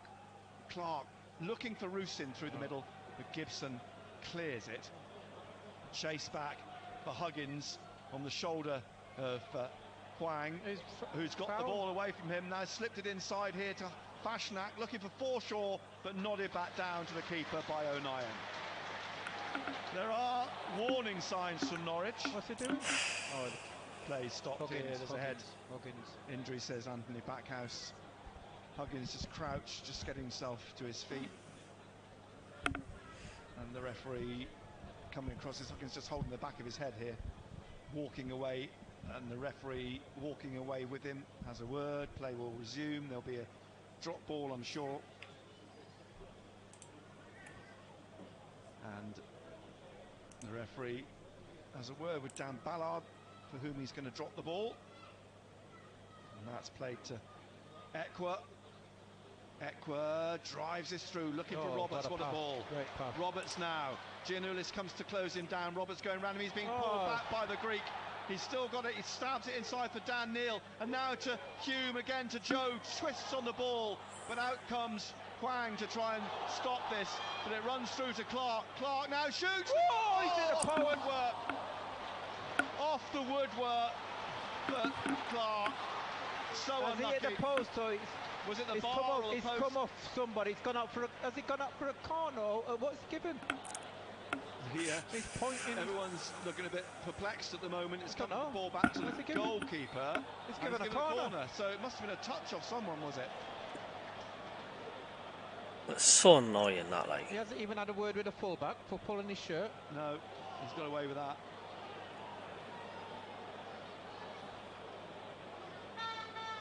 So, in the 21st minute, another corner taken short again. It was the outside of the post. It struck as Clark sweeps the ball in, headed back into the 6-yard box. Duffy heads it out, brought down by Dan Neil and played out to Roberts on the right-hand side. Crosses in here, headed out by Gibson. It's all Sunderland at the minute, like, all Sunderland. Halfway line. And here's Ekwa. Out to Job, wide on the left. 0-0, we're approaching the halfway mark in the first half, quarter of the game gone. O'Nien back to Hume on the right, out to Roberts wide. And Roberts looks to try and get away from... You look hard to the goalpost, says Doug. Yeah. And Hume to Patterson. Just outside the D, leaves it for O'Nien. Sorry, Hume to Ballard. Ballard to Equa, back to Ballard. Ballard out to Huggins wide on the left. Yeah, because you can just see it, can't you? With all this pressure, yeah, they get one chance and they score from it. Squares it slightly forwards to Hume, and Hume looks for Roberts on this right-hand side. I've just had, Alan's just said, just had the dugout for a slash. What did I miss? Well, we've just hit the post not long ago, Alan, and it is just Sunderland pressing all the time. Neil now looking for a... Hope your dog had a nice slash, by the way. Double row, this double bank of yellow shirts through the middle. Crowd sounds... Getting down off him for Sara. And now Sara again, trying to get away on the right. Just flicks crowd. It through, and it's played back to Forshaw by Fashnak. He's offside. And then an offside flag will not come up until someone makes contact. Don't stop. And then... Cheers, Chris, mate. Here and pulled back to Huang, who scores. Don't stop. They're all appealing that there should have been an offside, but the player didn't touch the ball. The other player... What did I say to you? What did I say to you just there? The 23rd minute has given Norwich City the lead. The ball pulled back to him. He ran in from midfield and just swept it into the bottom corner. Sucker punch, Nick. They've got to continue playing. They took their eye off the ball. What they'll be saying that he's gone towards the ball, hasn't he? That's what they're saying. Yeah, so he should be offside, but he hasn't touched it. He didn't touch it. He didn't touch it. Whilst the crowd are on the back of the referee, and there's questioning of the fourth official, there didn't appear to us to be anything wrong with that decision. Equa's been booked. Has he?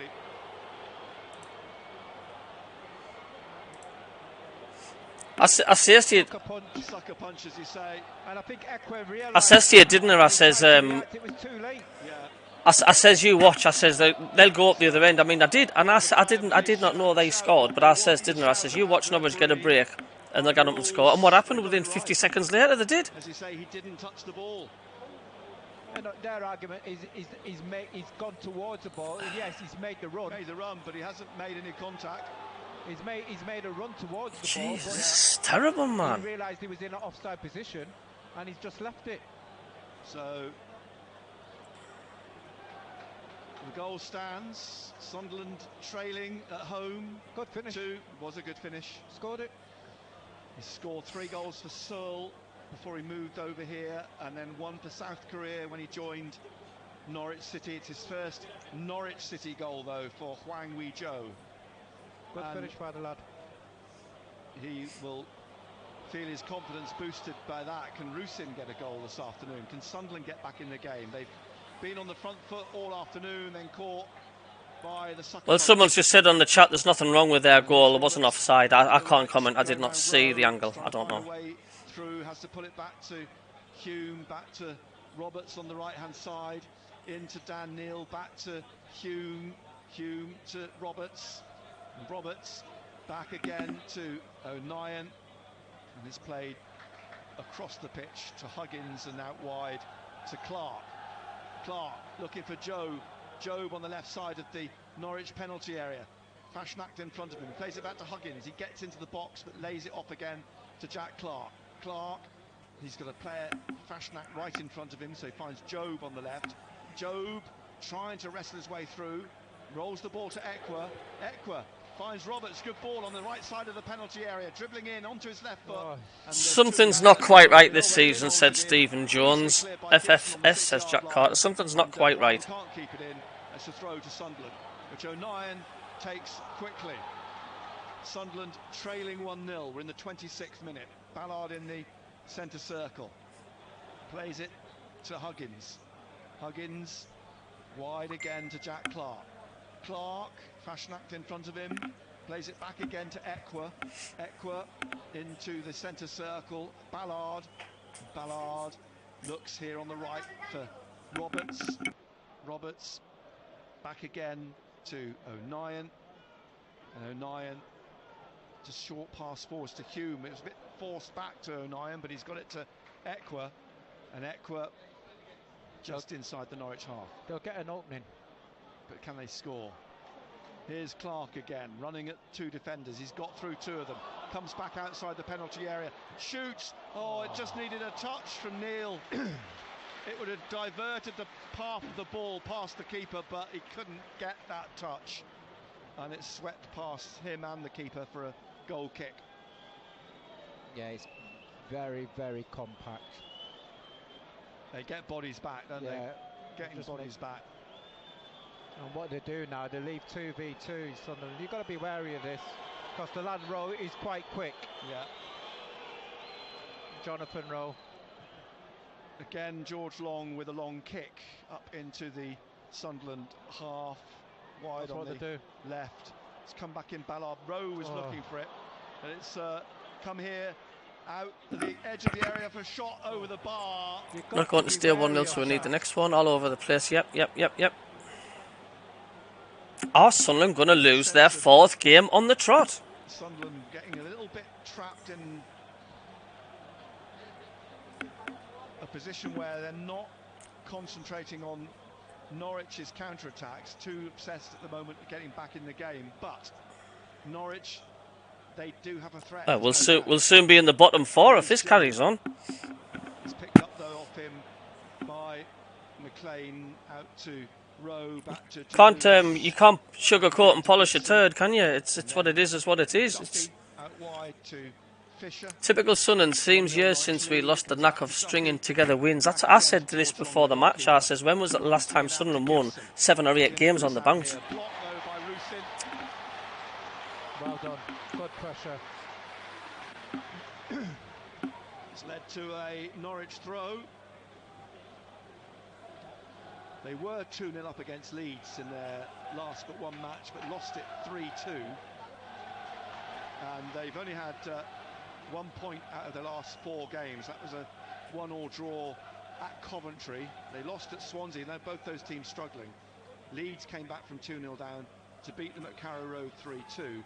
And Middlesbrough beat Norwich 2-1 in the week at Carrow Road as well. As the ball knocked out by O'Nien, it's a throw to Norwich again, just down from David. Are we as really good as what? Are we really as good as what we think we are, though? That's the thing. The 52-year-old. The ball on to Rowe here. Hume fouls him. Pulls him down just short of the halfway line. The free kick taken quickly by Giannoulis and laid off to Fisher by Fashnak. Fisher back inside here to Sara. Dougie says we never do well against counter-attacking teams. Too much of a stretch for Rowe, and the ball goes behind for a goal kick. 2 wins this season in the last 10 games for Norwich against Stoke and Birmingham, both at home. And they lead here 1-0. Plenty of time, going up to half an hour. And the sting has been slightly taken out of Sunderland since that goal. Sunderland need to... Come on, man. Sat here hungover from a heavy sesh last night. Norwich go 1 up, and now I'm getting my shoes on to go to the off-licence. Dear. Gibson plays the ball across to McLean, then wide right to Fisher. Closed down by Jack Clark, inside to Not another. Back to Fisher, and back again to Gibson. They've got something to hold on to here now. Not another defeat, for goodness sake. Surely not. I don't care what anybody says. If we lose 4 on the trot, then there's a problem. There's someone not right. I don't care what anyone says. And back to Fisher on the right, back into the penalty area. It's cleared by Ballard on the shoulder of Rowe. Should never have let Danny Bath go, says Leighton. I've said that a few times. But it comes back to Gibson. And Gibson back to Long, the goalkeeper. Missing Diallo was always going to be a struggle enough, let alone letting your player of the season go too. Queen's Park Rangers 0, Leicester City 1, and that juggernaut rolls on at the top of the championship. Foul on Roberts, pushed by Giannoulis, who You could argue should have had a yellow card earlier in the first half, but wasn't shown it, as the referee played an advantage. Don't tempt fate, Cabby. Clark on the left-hand side. Clark now dribbling at Fashnacht. Then he plays it inside to Job in the middle. Square to Hume. Do you think there's alarm bells if we lose 4 on the bounce, lads? Do you think there's something not right here? Looks to play it back to O'Nien. What type though? Would people? Do you think people will start having a go at the manager, having a go at the owners, perhaps, or what? Or the signings? Duffy furious, but it was a clear push. Joe went straight down right in front of the referee. So Mowbray is going to get the flack, isn't he? Keep the faith, Stephen. Clark or Roberts will fancy. 23, 24 yards out on the left. Referee just marching back the 10 yards. Anthony Backhouse all in black. O'Nien's actually over the free kick at the moment with Clark, but Roberts is strolling across. I would imagine Clark fancies this. Yeah. Ballard's up, Job's up. Rusin just strolling along the back of the penalty area. It's awful, Dov. It's been like that for weeks. Terrible. Luke O'Nien in conversation with... You don't win games by possession. You don't win games from getting good crosses in. You win games by scoring goals. Simple as that. The wall, the Norwich sort of line is 16 yards. Looking at this. Warning lights were flashing the way we crumbled against Borough. Yeah, I do agree with that, Rooster. Clark with his right foot into the wall, back out to Roberts, tries to get it down, but it's knocked away by... No, the performance today hasn't really been that bad, Leighton. It's just the finishing. It's the last product which is the problem. Again. He's collapsed on top of Hume, who's getting to it, or Huggins, who's getting to his feet. Don't blame the manager. Blame the 11 players on the pitch. Slips it inside. We know this. Back here to Job. Job now. He's turned away from Hwang and gets the ball to Ekwa. And here's Job again. And Job has got Roberts wide. He'll go for Roberts down this right-hand side. Rowe in front of him. Slips it through to O'Nien. O'Nien back to Roberts. And Roberts has got... Mad Mackham says, we know this team can perform, so why aren't they coming together as a team? No dressing room leaders. We need some proper, strong characters. Towards the far post. And it's hooked away behind by Fisher. He knew Clark was lurking. Cardiff 1, Bristol City 0. 0-1 here at the Stadium of Light. Norwich leading through a 23rd minute Hwang Wee-jo goal. Clark. Everyone will be getting stick if we lose another game after today. Just watch, which I think is a shame. Gets the byline, pulls it back, a block on the 6-yard line by Fisher. And Gary Bennett's Siam is at least 96% at the minute. Shoots here straight at the goalkeeper, and Fisher goes down again. He was up momentarily, but he's gone back down again. And the referee's coming back just to... We cannot lose again, surely, God's sake. The goalkeeper's got the ball, the crowd are unhappy. Fisher up on his feet. Deserved a draw against Leicester, yep. Pam T says defensive look tired for weeks, and Stephen Jones says lots of flair without any oomph. 35th minute, Sunderland 0, Norwich City 1. It's a lot of frustration building in the stadium, Light. Live on BBC Radio Newcastle. Wolves against Newcastle United to follow at 5:30 this afternoon. Build up from around 5 o'clock. Long. Everyone else but Rusin has gone upfield. Long, big kick high up in the air, up towards the Sunderland penalty area. One bounce. It's a good point from Leighton. Baffles me how we now have 4 strikers on the boot, yet insists on just keep playing one up front at home. Is that the problem, do you think? When was the last time we've seen a goalkeeper kick long out? time. I can't remember it this season. Not on a consistent basis through the game, which is what Long has been doing. That is Don't forget, see if we can get to 50 likes, and if anybody's new, hit that subscribe button. Thank you. Roberts slips it down the line, just kept in by Hume, finds Neil.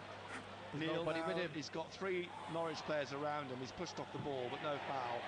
Solid block by Sarah on Roberts. The ball breaks forwards, headed back by O'Nien over Hwang to Patterson. Rolled out should be. To Ballard through the middle here for Sunderland, and out to the left-hand side to Huggins, and into the path of Clark on the halfway line, just left of the centre circle, and then out wide to Job, and Job coming across the middle of the pitch and just leaving it behind him for Ballard. Ballard to O'Nien. O'Nien. The Burrows like started the rot, isn't it?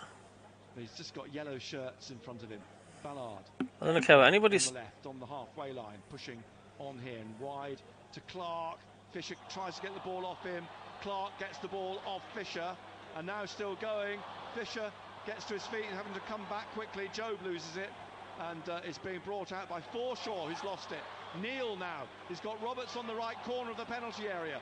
Roberts trying to get in the box, taps it back here. Hume shot. Yes! Trey Hume equalises. Swept through the penalty area, and Sunderland are level. And I tell you, that's a little bit of luck what you need. Was that a shot come cross? Well, it's taken a little bit of a deflection as well, I think. Slight deflection. Was it a cross? I don't know. He looks like slightly lackadaisical when he swept his foot around it.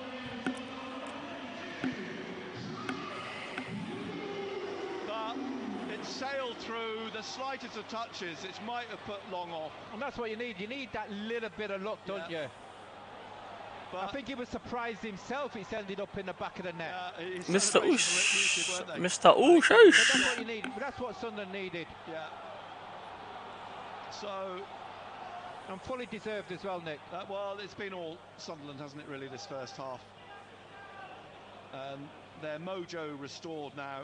Trey Hume has restored that for them with his first goal of the season. Dear me, just positive comments from now on. Thank F for that, says Stephen Jones. It'd be nice to get a second to take into the break, but at least they should go in, fingers crossed, level. Well, one thing's for sure is that Norwich wanted to go in with a 4-2 back on, says Mad Mackham. But they don't deserve the lead. No, I mean, here now, pressure again from Job on the keeper, who kicks clear. Make sure. Doesn't matter if it's an own goal, the fact is the ball's in the dangerous spot. Sure. But it comes off the back of his ankle and is tied up by Huggins. Well, that's not the negativity bit. The penalty area, bringing this out on the right-hand side for Sunderland. Approaching half-time, having restored parity. Hume in the middle to Equa, just ahead of him. Huggins, Clark on the touchline, on the halfway line. Inside to Equa, back again behind him to Hume. Hey lads, will you take a point? Ballard on halfway, looking through the middle. Dan Neil. Neil rides one challenge. Forshaw stabs the ball off him, but it comes back to Dan Neil. Subscriber, thanks for that subscriber, thank you. Intercepted, it still comes back through now for Clark on the left. Another block by Thank Fisher blank for that, time. says Pam. And Norwich defending manfully at the moment because suddenly they keep losing the ball. Come on, let's get a second before half time and have some noise in the stadium, I like that. Equa, 40th minute here, back onto halfway to Hume, to Ballard. Ballard out wide as Roberts. Ballard inside deep. That is mad. That is just crazy, man. Dan Neil. Neil just taps it back to Dan Ballard, and Ballard back to Trey Hume in the centre circle. To Equa to his left. Through, great down, pass. Looking for a little ball played. Tapped on into the path of Job. Job now trying to get it into the edge of the 6-yard box. Huggins waiting, but it was cleared by Norwich. Back in from O'Nien, takes a deflection. Duffy heads it down, and the whistle's blown. What's it given? What's for here? What's the handball? Handball was it? And it's Stoke City, crikey. In favour of Sunderland for a free kick. So, 25 yards out. Oh, has it come off the referee? Come off the referee. It's a drop. How the hell's Stoke City doing what they're doing? I'm sure I put Stoke as a win, you know, in the predictions. Fashnacht and Fisher, the ball rolls out off the Swiss. Quick throw from Clark to Huggins, who wrestles with Forshaw. The referee allows that. Comes down for Hume in the middle, but Rowe whips the ball off him. McLean's pulled down by... Yes, people, don't forget to put your clocks back. Sorry, clocks back. You know what? He's going to get a yellow card here, yep. I think he is, yes. Remember the Liverpool manager? The Klops are going back tonight. If he never won that, he was through. There was a way. Takes O'Nien up to 4 yellow cards this season. Just got to be careful of that. They're trying to get I said the counter-attack, Klops. aren't Never they? put the Klops back. Come on. Yeah. Norwich. 2 players on 4 yellow cards now. Ballard and O'Nien. I'm not being negative. Sunderland 1, Norwich City 1. Why do we never blame the players? It's always managers. It's not their fault, says the Pakaka. Andrew, how's Russian playing? How would you say Russians playing, lads? I'm getting a question asked here. How would you say Russians played? And out wide on the right-hand side to Fisher. Really good, really good. Taking on Huggins, but Huggins knocks it away for a throw to Norwich. 15 yards from the corner on the right. 1-1 as we approach half-time. Norwich in possession. I think Jacob needs to keep off the LSD, to be honest with you. From McLean to Fisher, and Clark pushes him over. Having a word with the assistant, but it's a free kick to Norwich. You look at the clock. And they'll also they will piece. look for set pieces, won't they? Because they've mentioned the height issue. Clark's still arguing with the referee about the decision, but he's not going to change his mind now, is he? You know, the likes of Gibson, he's the one that got to pick up. As well as we all know, we must win this game, said Stephen. Absolutely. In there. I mean, Rose no slouch, and Huang's quite tall as well, 6'1". The big players all in the penalty area. Forshaw in the D. It's Sarah is going to take the free kick from the right wing. Rusin, one-man sentinel on the right at the penalty area. Sarah with his right arm raised at the moment, the Brazilian with his left, whips it in, headed away, and I think it'll go out for a throw, will it? Yeah, from O'Nien. Well done. Right in the heart of the penalty area, heading it out. We will win this, says Colpep. Fisher's going down to Fingers take the throw, crossed. Kellen Fisher. For Norwich in the 40. We're about to creep into the 44th minute. All square, 1-1. Fisher with the throw. Fashnak over there with him. Taking the time. And Middlesbrough 0, Stoke 2. But it comes out here to Forshaw. Now Rowe. He's lost it though to Huggins. Huggins away on the left. Goes past Forshaw. Gets the ball. All of a sudden we were breaking on the left and then it just paused and then all of a sudden Norwich have a free kick. Forshaw again turning and playing it forward. What the heck? Sarah. Inside again to Rowe. Quickly on to Rowe. He's got the ball through to Sarah here. Low shot comes off Ballard. Fashnak trying to overhead kick. He's knocked it behind. We gambled a little bit there. And kept bodies up Norwich then. It's Queen's Park Rangers 1, Leicester 1. QPR 1, QPR 1, Leicester 1. Here 1-1. Roberts on the right hand side. Taking on Rowe, slipping it inside to Neil, and Forshaw getting forwards, but he knocks it on to Rusin. Back to Neil, out to Clark on the left-hand side. We're in the last minute of the first half.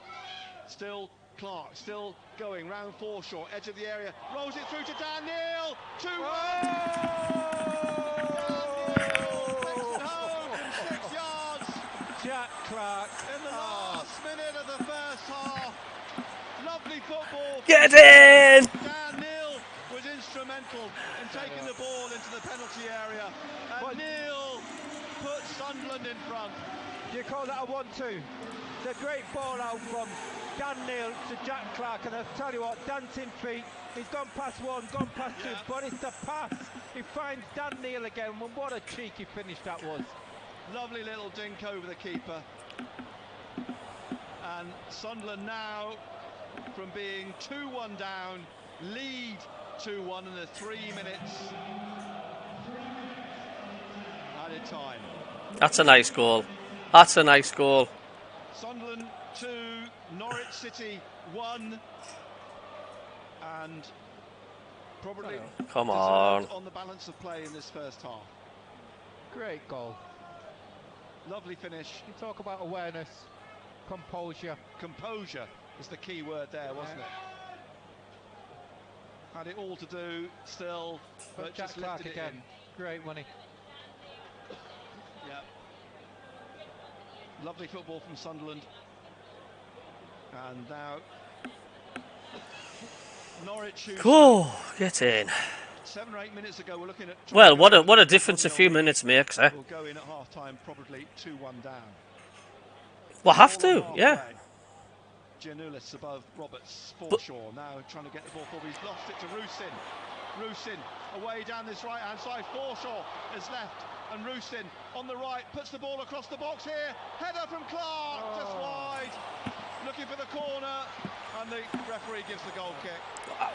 Excellent play, Rusin. That'll do him the world of good. Could so easily have been 3-1. Excellent, great delivery in as well. Marvellous ball in. Clark getting his head on it. That's annoying when people's ahead, because you know when we do go forward, there's nobody shouting goal, we haven't scored. It's frustrating. The goalkeeper recovers the ball. Sunderland leading 2-1. In the 40s. Do you know what we should do? We should all go to the Stadium of Light and go to every single game, and we'll just do like a live stream from our mobiles there. You know what I mean? I'm sure somebody was making me aware that Jack Clark has scored, what, 8 goals? No, go to the Stadium of Light and don't actually go and sit in the ground, just actually sit outside the stadium. He's got one now. And therefore when we hear the roar in the Stadium of Light, we're in sync, aren't we? Ipswich 1, Plymouth 1. As we approach half time. The whistle's blown again here for. He went 10 yards. That was it. Rowe not back the full 10 yards. So Well, that was a well-worked goal. Hume pushes the free kick across to Ballard. Ballard back to O'Neill. That was a well-worked goal, that, like. Dan Neil has been playing better. Glad he's bagged another goal. Another 30 or 40 seconds added on for the goal. Ballard on the back. Equus just ahead of him. Ballard plays it to O'Neill. Back to Patterson. Ballard bringing this out again on the left-hand side. And then out wide to Huggins. Huggins looking for the run of Joe. Was it Dan Neil the scorer there? To George Long, who takes it at the edge of the penalty area on the right-hand side.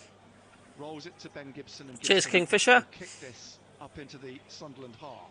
Hume heads it forwards through to Dan Neil. Now Jobe in the middle. A run from Rusin. He's played it though, trying to get it out to Roberts. It's stabbed out straight to Dan Neil. And now back to Roberts on the right of the penalty area. And he slips it through to Dan Neil. Neil trying to get the ball through here on the byline almost, but straight into the hands of the goalkeeper. You two lie like a cheap watch. Yeah. Whistle goes. Not this watch, though. And twice in those last couple Not of minutes, this watch. Sunderland This is could have, very rare. extended that lead, and not quite to be. Ruffle of the hair. Get by in. Luke Half O'Neill time. on Nazari Rusin. And Sunderland go in at the break, leading by 2-1. And you've got to say, on balance of play, a lead they deserve. Fully deserved, Nick. You know, Turn up the commentary a touch, please. Cabby, yeah, okay, hold on. To go 1-0 down. Again, you've got to say it was against the run of play. Was it offside or not offside? You've got to continue playing. I've got to say that. There we go, it's turned up. Realised it was offside, but the game continues. But great reaction to get back into the game and to get the second goal. You know, talk about, shall we say, a long 1-2 there. You know, great ball out from Neil. Yes, I'm ready for the socials. Great feet, great awareness, and a very composed finish from Neil to make it 2-1. Equus having a good game this afternoon. He's looking his old self. Cheers, Leighton. Jack Clark, we know what he can do. Dan Ballard, we know what he can do. But Dan Neil, that finish, he's been much more involved, Dan Neil, and he's been getting into positions, and very, very composed goal. Yeah, very composed goal, and you've got to say that Rossin, what we've seen of him, he's one of them who's willing to run beyond and stretch defences. So he gives us an outlet. More of the same, fingers crossed, in the second half. Norwich City now on the back foot because they are trailing Off to get some once bits. again from a position where they have led in a game like they did in the last game before their midweek game at home to Leeds, where they were 2-0 up, or 1-0 up this afternoon, but they find themselves down at the break. The second half to come. These socials. Here we go. I take back, says Jordan, everything about League One refs. They are streets ahead of these effers. 4 decisions in 4 games, but great response from the team. I do think Job needs a few games out of the team. He just tries too hard without any end product. Played well, bad mistake from Ekwa. Alex, Celia Yeah. sent in the bed-changing burrito, which is where you roll well, the what does he want as a burrito, and then you flip it, and then it's already done. The burrito technique. I can't wait to go home and tell Katie that. Come upstairs. I'm going to show you the burrito technique. That sounds There's some crazy things about it, like, isn't there? Brilliant from the. Of course it is. Brilliant from the lads to get back in front, push on second half. Now they've shown great character. The heads could have gone down like the Middlesbrough match, but we haven't. We've come from behind. We're now 2-1 up front. We need to carry this on and press on for a third. And one more. Sunderland have thoroughly deserved this. I thought from start to finish in this first half, Sunderland have been the better side and unlucky not to be more than 2-1 up. Afternoon, then we'll start in the Premier League. Brentford won 2-0 at Chelsea in the early game. Ethan Pinnock and Brian Mbeumo with the goals in the second half. Just 2 games in the Premier League kicking off at 3 o'clock this Saturday. Arsenal leads Sheffield United by a goal to nil thanks to Eddie Nketiah, and it's Bournemouth 1, Burnley 1. Charlie Taylor giving Burnley the lead. Antoine Semenyo, formerly of Sunderland, equalising for Bournemouth. Bournemouth 1, Burnley 1. Wolves against Newcastle is the game that kicks off at 5:30. We will come back to that one shortly. Total Sport North East. On the station with Newcastle and Sunderland commentary exclusively live. BBC Radio Newcastle. In the Championship, there were 2 early kickoffs. Leeds comfortably beat Huddersfield by 4 goals to 1. 2 for Daniel James, 2 for Crescencio Somerville, and Southampton beat Birmingham 3-1. Taylor Harwood-Bellis and Carlos Alcaraz in the first half. Adam Armstrong, formerly of Newcastle, in the second. In the 3 o'clock kickoff, Swansea lead 1-0 at Blackburn thanks to Liam Cullen. Cardiff City are 1-0 up on Bristol City. Perry and G with that goal. No goals though between Hull City. Hot dogs here for anyone? Ipswich 1, Plymouth 1 at half. Sorry, say that again. I was giving Plymouth the lead. A Ballymumba own goal. Another former Sunderland. What's my view of the game? Ipswich equaliser on the stroke of half time. Middlesbrough are 2-0 down at home to Stoke. Sorry, hello. What? Just repeat that. What was that? Rangers 1, Leicester City 1. Steffi Mabididi for Leicester. Andre Dazelle 5 minutes before half-time, equalising for Queen's Park Rangers. I think he's looked sharp. I think he's looked sharp and quick. He's caused the defence problems. Basically, the defence have happened to think about somebody else, to keep occupied. And they just need to keep doing what he's doing, being quick, being alert, causing problems for the Norwich City defence. And while people are trying to watch what Russians doing, it's leaving gaps for other players which are not being watched by Norwich. So just keep doing what they're doing. But it's good. I hope he doesn't get took off half-time. And Anthony Evans, goalless between Burton Albion and Leyton Orient, and in Carlisle's game away at Cambridge United. But Bolton leads 2-0 at Charlton. Randell Williams and Dion Charles in the space of 5 minutes. Lincoln City 1 up at Exeter City thanks to Alistair Smith. Oxford United 1-0 up on Wycombe Wanderers. Ruben Rodriguez with that goal. It's Port Vale 1, Cheltenham Town 1. Cheltenham's equaliser 3 minutes before half-time. Just their 4th goal in 15 league games this season. You'll not be surprised to hear they are bottom of the table. Reading 2, Portsmouth 1. Lewis Wing, formerly of Seaham Red Star and various other clubs in the Northern League, scoring Reading's first goal. They lead Portsmouth 2-1 at half-time. Stevenage lead Derby County 2-1 at half-time as well. Alex McDonald on the stroke of half-time. And Wigan are 1-0 up on Shrewsbury Town. Shane Dunkley sent off for Shrewsbury inside the first 5 minutes. It took Wigan another half hour to score, but Stephen Humphreys has given them a 1-0 lead at the break. Total Sport North East. BBC Radio Newcastle. And actually, in the last minute or so, Portsmouth have just equalised at Reading. Colby Bishop. So Reading 2, Portsmouth 2 into League 2. And the first 3 games alphabetically are all goalless. Accrington Stanley against Colchester, Barrow against Salford, and Doncaster Rovers against Grimsby. But it is Forest Green Rovers 1, Crawley Town 1. Newport County are 2-0 up at Gillingham. Omar Bogle has scored twice, and they were both from the penalty spot. Crewe Alexandra lead 1-0 at Harrogate. Mansfield 1, Walsall 0. MK Dons lead Swindon Town by the same scoreline. Goalless between Morecambe and AFC Wimbledon, and between Notts County and Wrexham. Isaac Olaofe scored after 5 minutes to give Stockport a 1-0 lead over Tranmere, and Josh Coley scored after 4 minutes to give Sutton United a 1-0 half-time lead over Bradford City. Total Sport North East. Get the latest team news, score updates and post-match reaction on Twitter at BBC Newcastle. BBC Radio Newcastle. Into non-league, and it was a dreadful start for Gateshead. Their first home match under Rob Elliott. They were 2-0 down after 9 minutes at home to AFC Fylde. That is the half-time score as well. In National League North, Blythe Spartans drawing 0-0 away at Kings Lynn Town. South Shields losing 1-0 at Brackley Town. There are a couple of games. Russians showing more effort here than previous strikers. What a difference Russian is compared to Bird's tour. It's goalless between Ashington and Pontefract Collieries. Dunstan against Grantham was called off. But our featured game this afternoon is in the first round of the FA Vase. 4-time winners Whitley Bay at home to Bottisford Town. Our non-league reporter Paul Dixon is at Hill Heads and can tell us how the first half has gone, Paul. Well, it hasn't went really well for Whitley Bay. The half-time score is Whitley 0, Botsford 0. But they should have been in front, Whitley, but they're up against it against a team who's working very, very hard. They were unlucky in the first 5 minutes, Botsford. Rhys Moody had a shot, it looked as though it was going in the corner, with Graham Pickering diving full length to save in the Whitley net. And then on 17 minutes, Whitley's first attack, Harvey Nyeri, cross-come shot, hit the top of the crossbar, a let-off for Botsford. But then a minute later, it was a let-off for Whitley Bay. Jack Yates twisted and turned and shot at goal, which cannoned off their crossbar. And then on 32 minutes, Whitley should have really went ahead. Roughly not roosing. Minus 2 degrees here this morning. What have you got? Well, it's about 14 degrees here, but it's grey. Fired high over the bar. It was a real good chance for Whitley, and they should have done better. And then right on half-time, they should have went in 1-0 at half-time, but they didn't. Great work down the left by Elliot Day. Pulled the ball back to striker Davies, who was 6 yards out, and somehow he lifted it high over the bar. I think Nicky Gray... Back in a sec, I'm just getting a vinegar sandwich. I'm getting Peckish 2 ticks. To see a little bit more action against this Botsford's team. Half-time, 0s each. Paul, thank you very much indeed. We will do our non-league roundup a little bit later than normal today. That will be at about 20 past 6 at half-time in the Newcastle United match. On BBC iPlayer this Halloween. Do I believe in clanking chains and bed sheets? No. I'm Danny Robbins, and I am bringing my paranormal investigation to TV. You are almost pinned to the spot because you are too afraid to move. Uncanny. Watch on BBC iPlayer.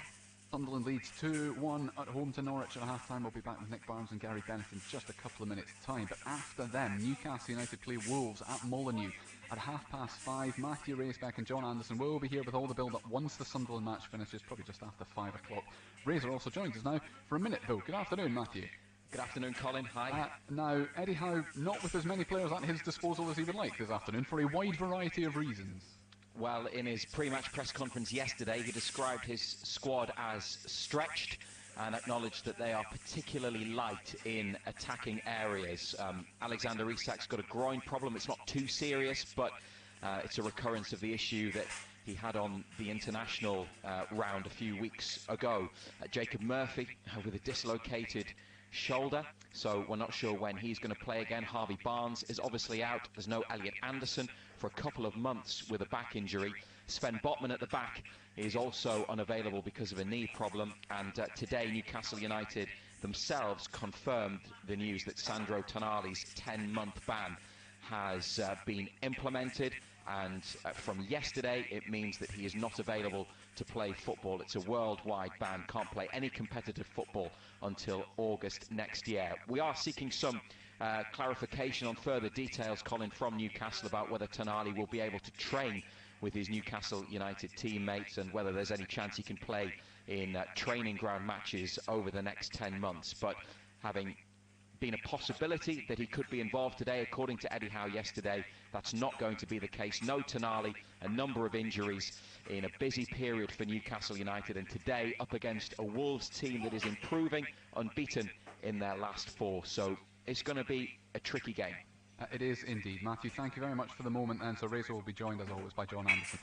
And like I say, once the Sunderland match finishes round about 5 o'clock. No Women's Championship fixtures this weekend for either Durham or Sunderland. That's because it's an international break, and England played last night. They battled hard to a 1-0 victory over Belgium in the Nations League at Lauren Hemp, even the goal scorer. They go joint top of their group with the Netherlands, who beat Scotland by 5-0. Closer to home, though, in the basketball last night in the men's BBL, Newcastle Eagles beaten by 13 points at home by London Lions, 99-86 that one finished. Then in the WBBL today, the Eagles are at home to Caledonia Gladiators later on, but earlier this afternoon, Durham Palatinate hosted Sheffield Hatters, and the Hatters gradually pulled away after the Palatinates had actually won the opening quarter, but 90 points to 58 the final score.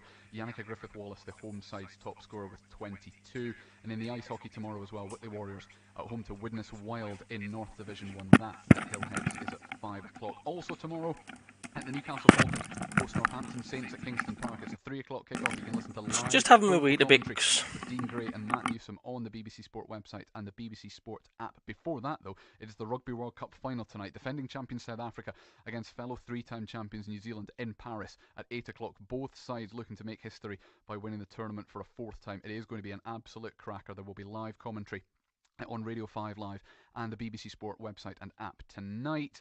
Last night, England ended their Rugby World Cup campaign as they started it. They beat Argentina at 26-23 in the 3rd place match to claim the bronze medal. It was also 3rd against 4th at the Cricket World Cup earlier on today. New Zealand took on Australia, and Australia hung on to win by just 5 runs. New Zealand falling 6 runs short of what would have been a World Cup record chase. But we are going back to the Stadium of Light now with Sunderland 2-1 up at half-time against Norwich. Nick Barnes and Gary Bennett back with full commentary of the second half in just a moment.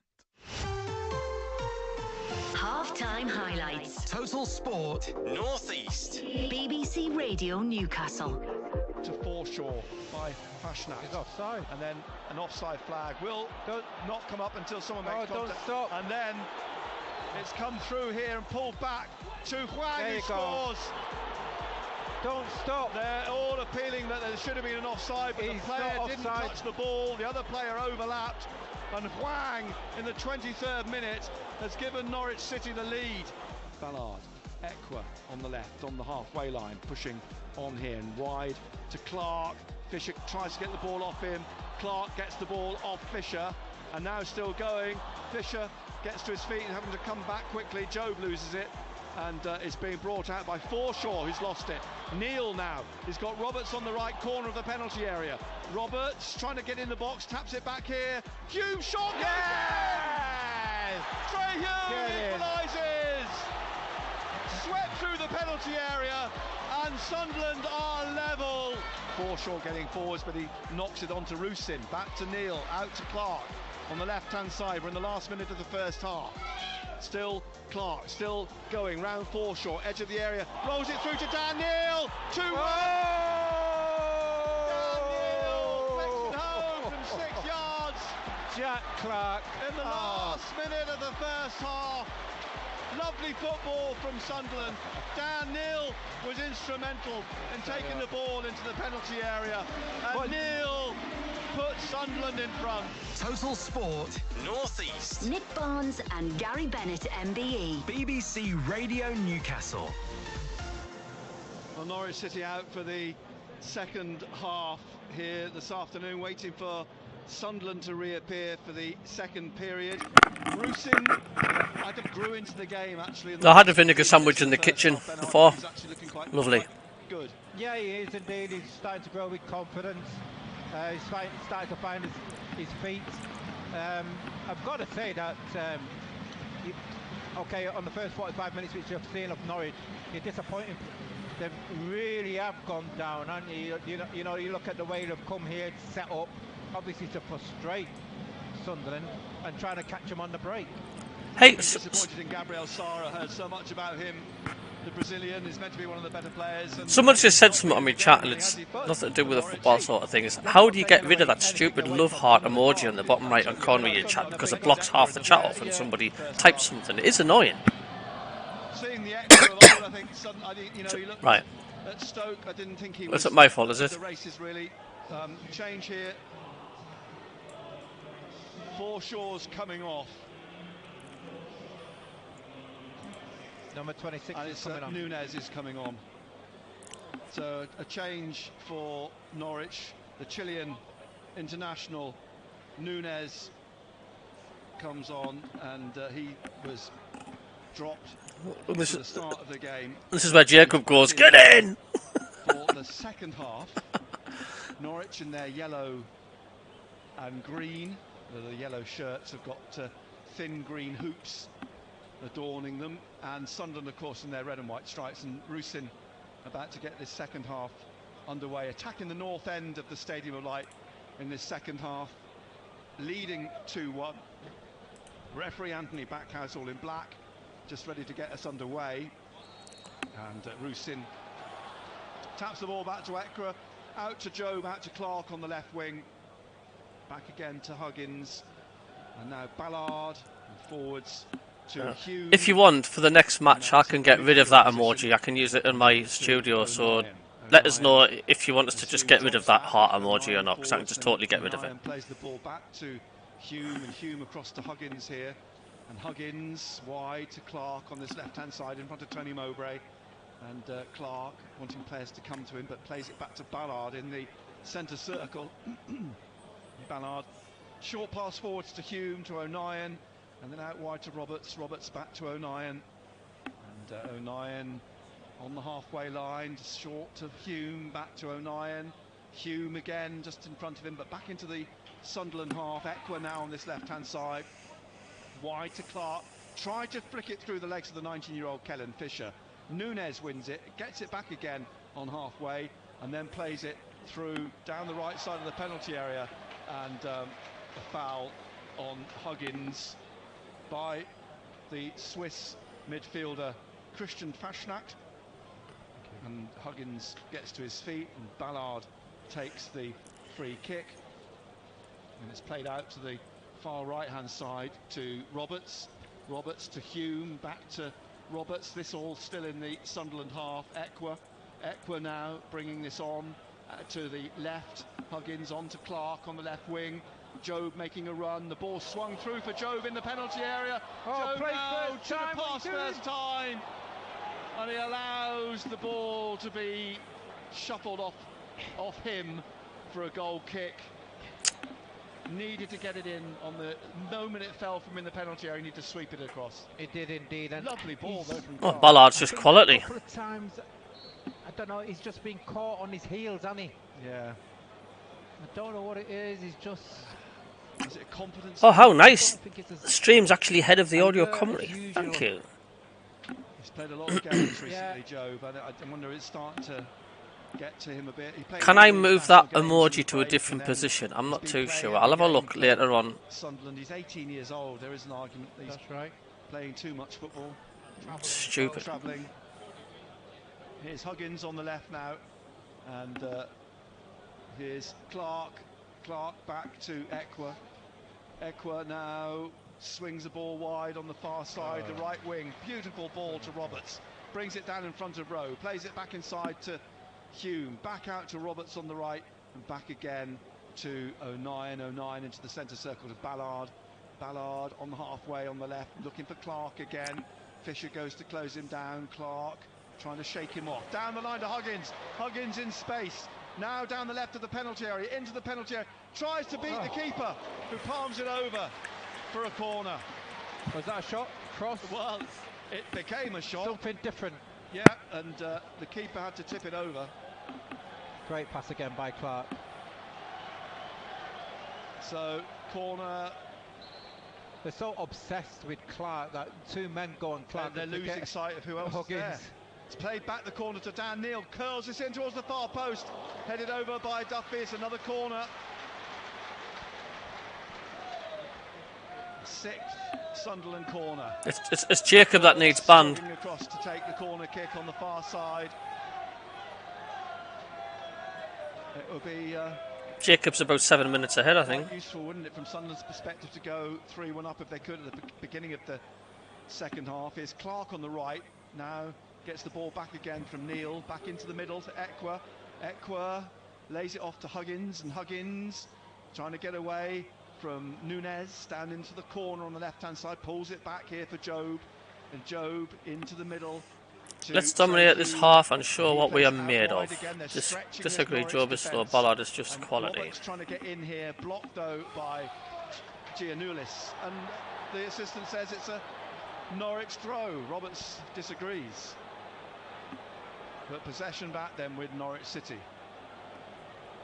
A little bit under the cosh at the start of this second half. In the 5th minute, the ball comes back down to Giannoulis, and he plays it out.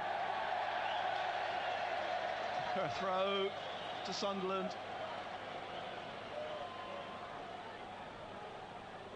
Sunderland can just turn the screw. 2-1 up. Neil. I mean, I was behind, says Doug. Would a third goal kill it off, do you think? Touch line, there's a foul on Hugh. That's a foul. Linesman. Like it. And the linesman. How's that not been given a? How's that not a free kick? Norwich. It's a foul. That's a blatant foul.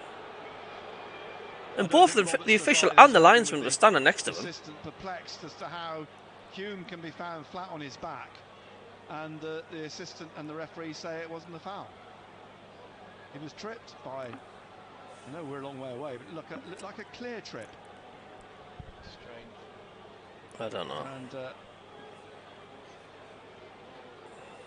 Hume gets to his feet, hobbling away here.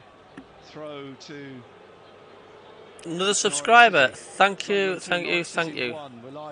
Macam stream online by this by far. Thank you very much, Mr. Macam. Thank you. Against Newcastle United with Razor and Ando.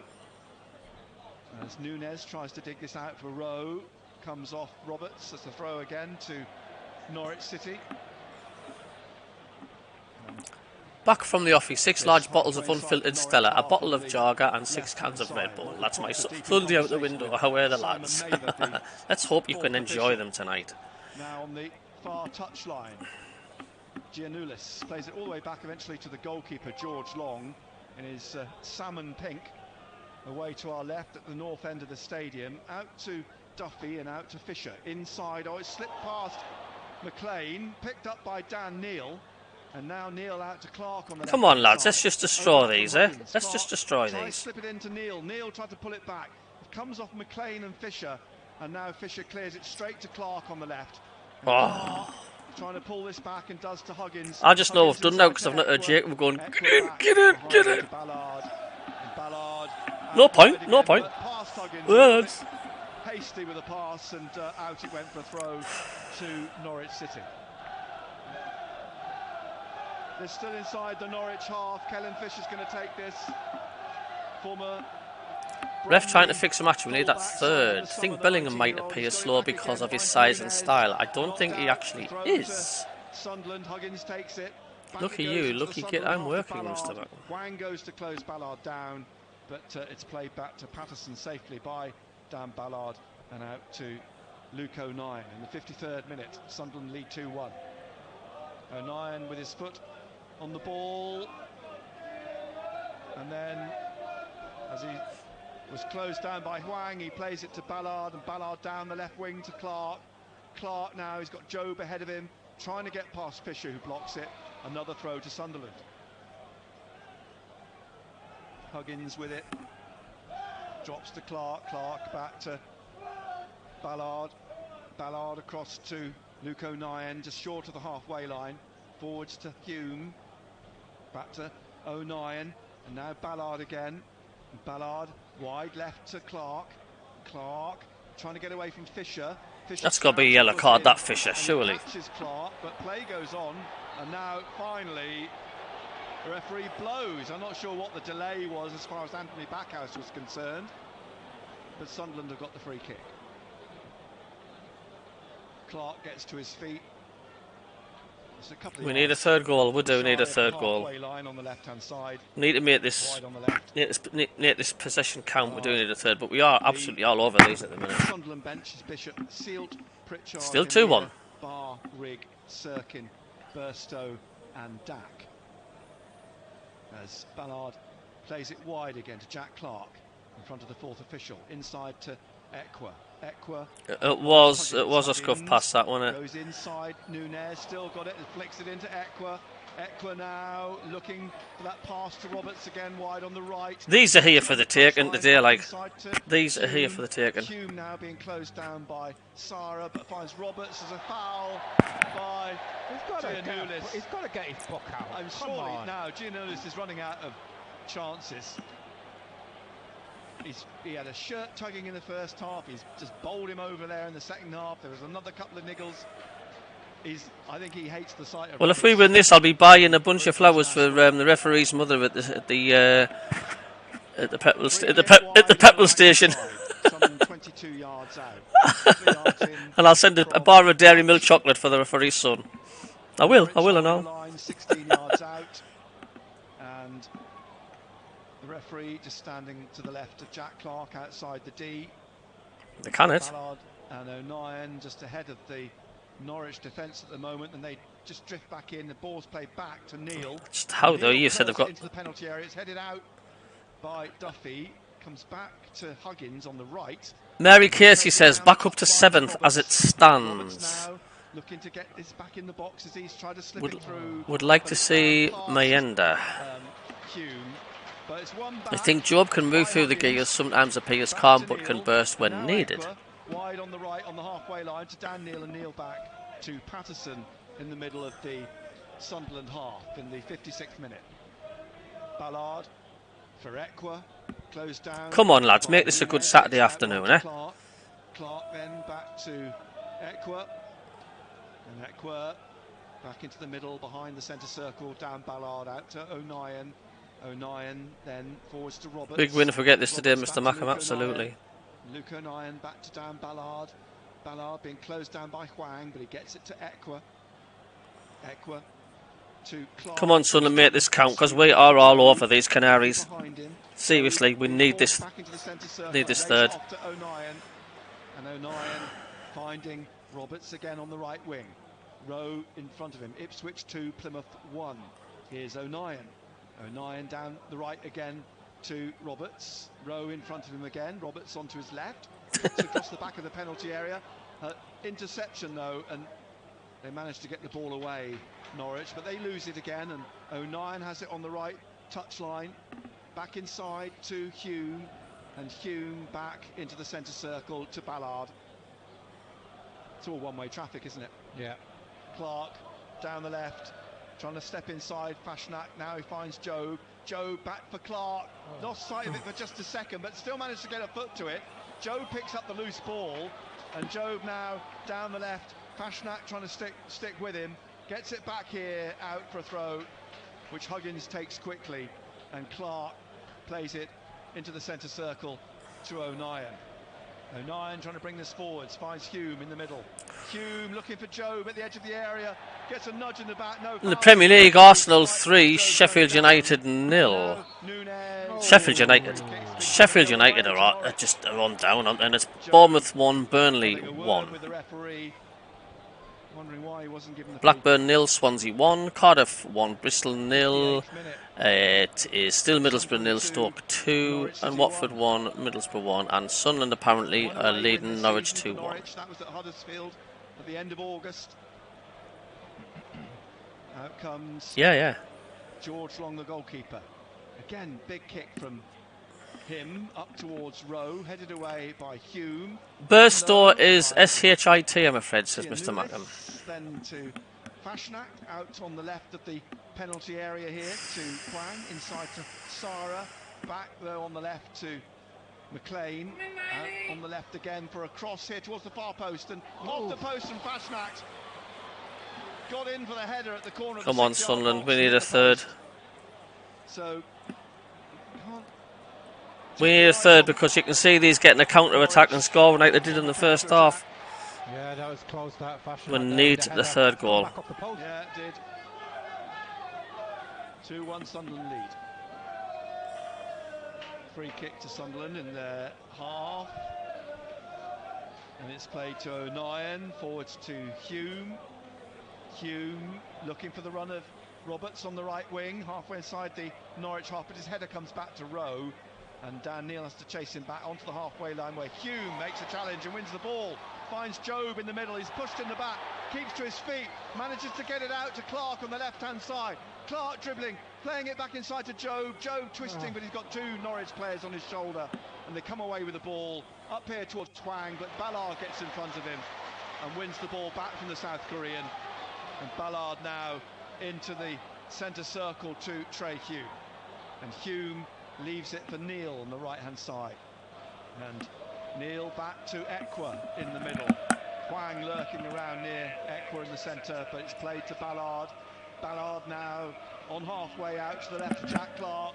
And Clark back to Ballard. Ballard across to O'Nien. And forward, short pass to Neil. Back to O'Nien. O'Nien, Ballard calling for it, but through to Neil again. Pushed by McLean, but he tries to flick it down the right wing, and it rolls out for a throw to Norwich. That's halfway inside the Norwich half. McLean back to Giannoulis. He finds Sara, but Equa tackles him. Now Hume forwards to Neil, tap to Roberts. Roberts on the right wing, back inside, looking for Neil, but Nunes gets there ahead of him. He's off the ball incident again. He's got to book him, man. Giannoulis. How many times, referee? Come on. Has the time run out on him? It has. Yellow card for the Greek international. Hey, unbelievable. I've just muted Jacob. I love you loads, Jacob, but honestly, I want to be able to enjoy the Sunderland attacks. Pashnak is coming off. And who is Hernandez is his replacement. Another of those that made way. Who's that? From the Middlesbrough game.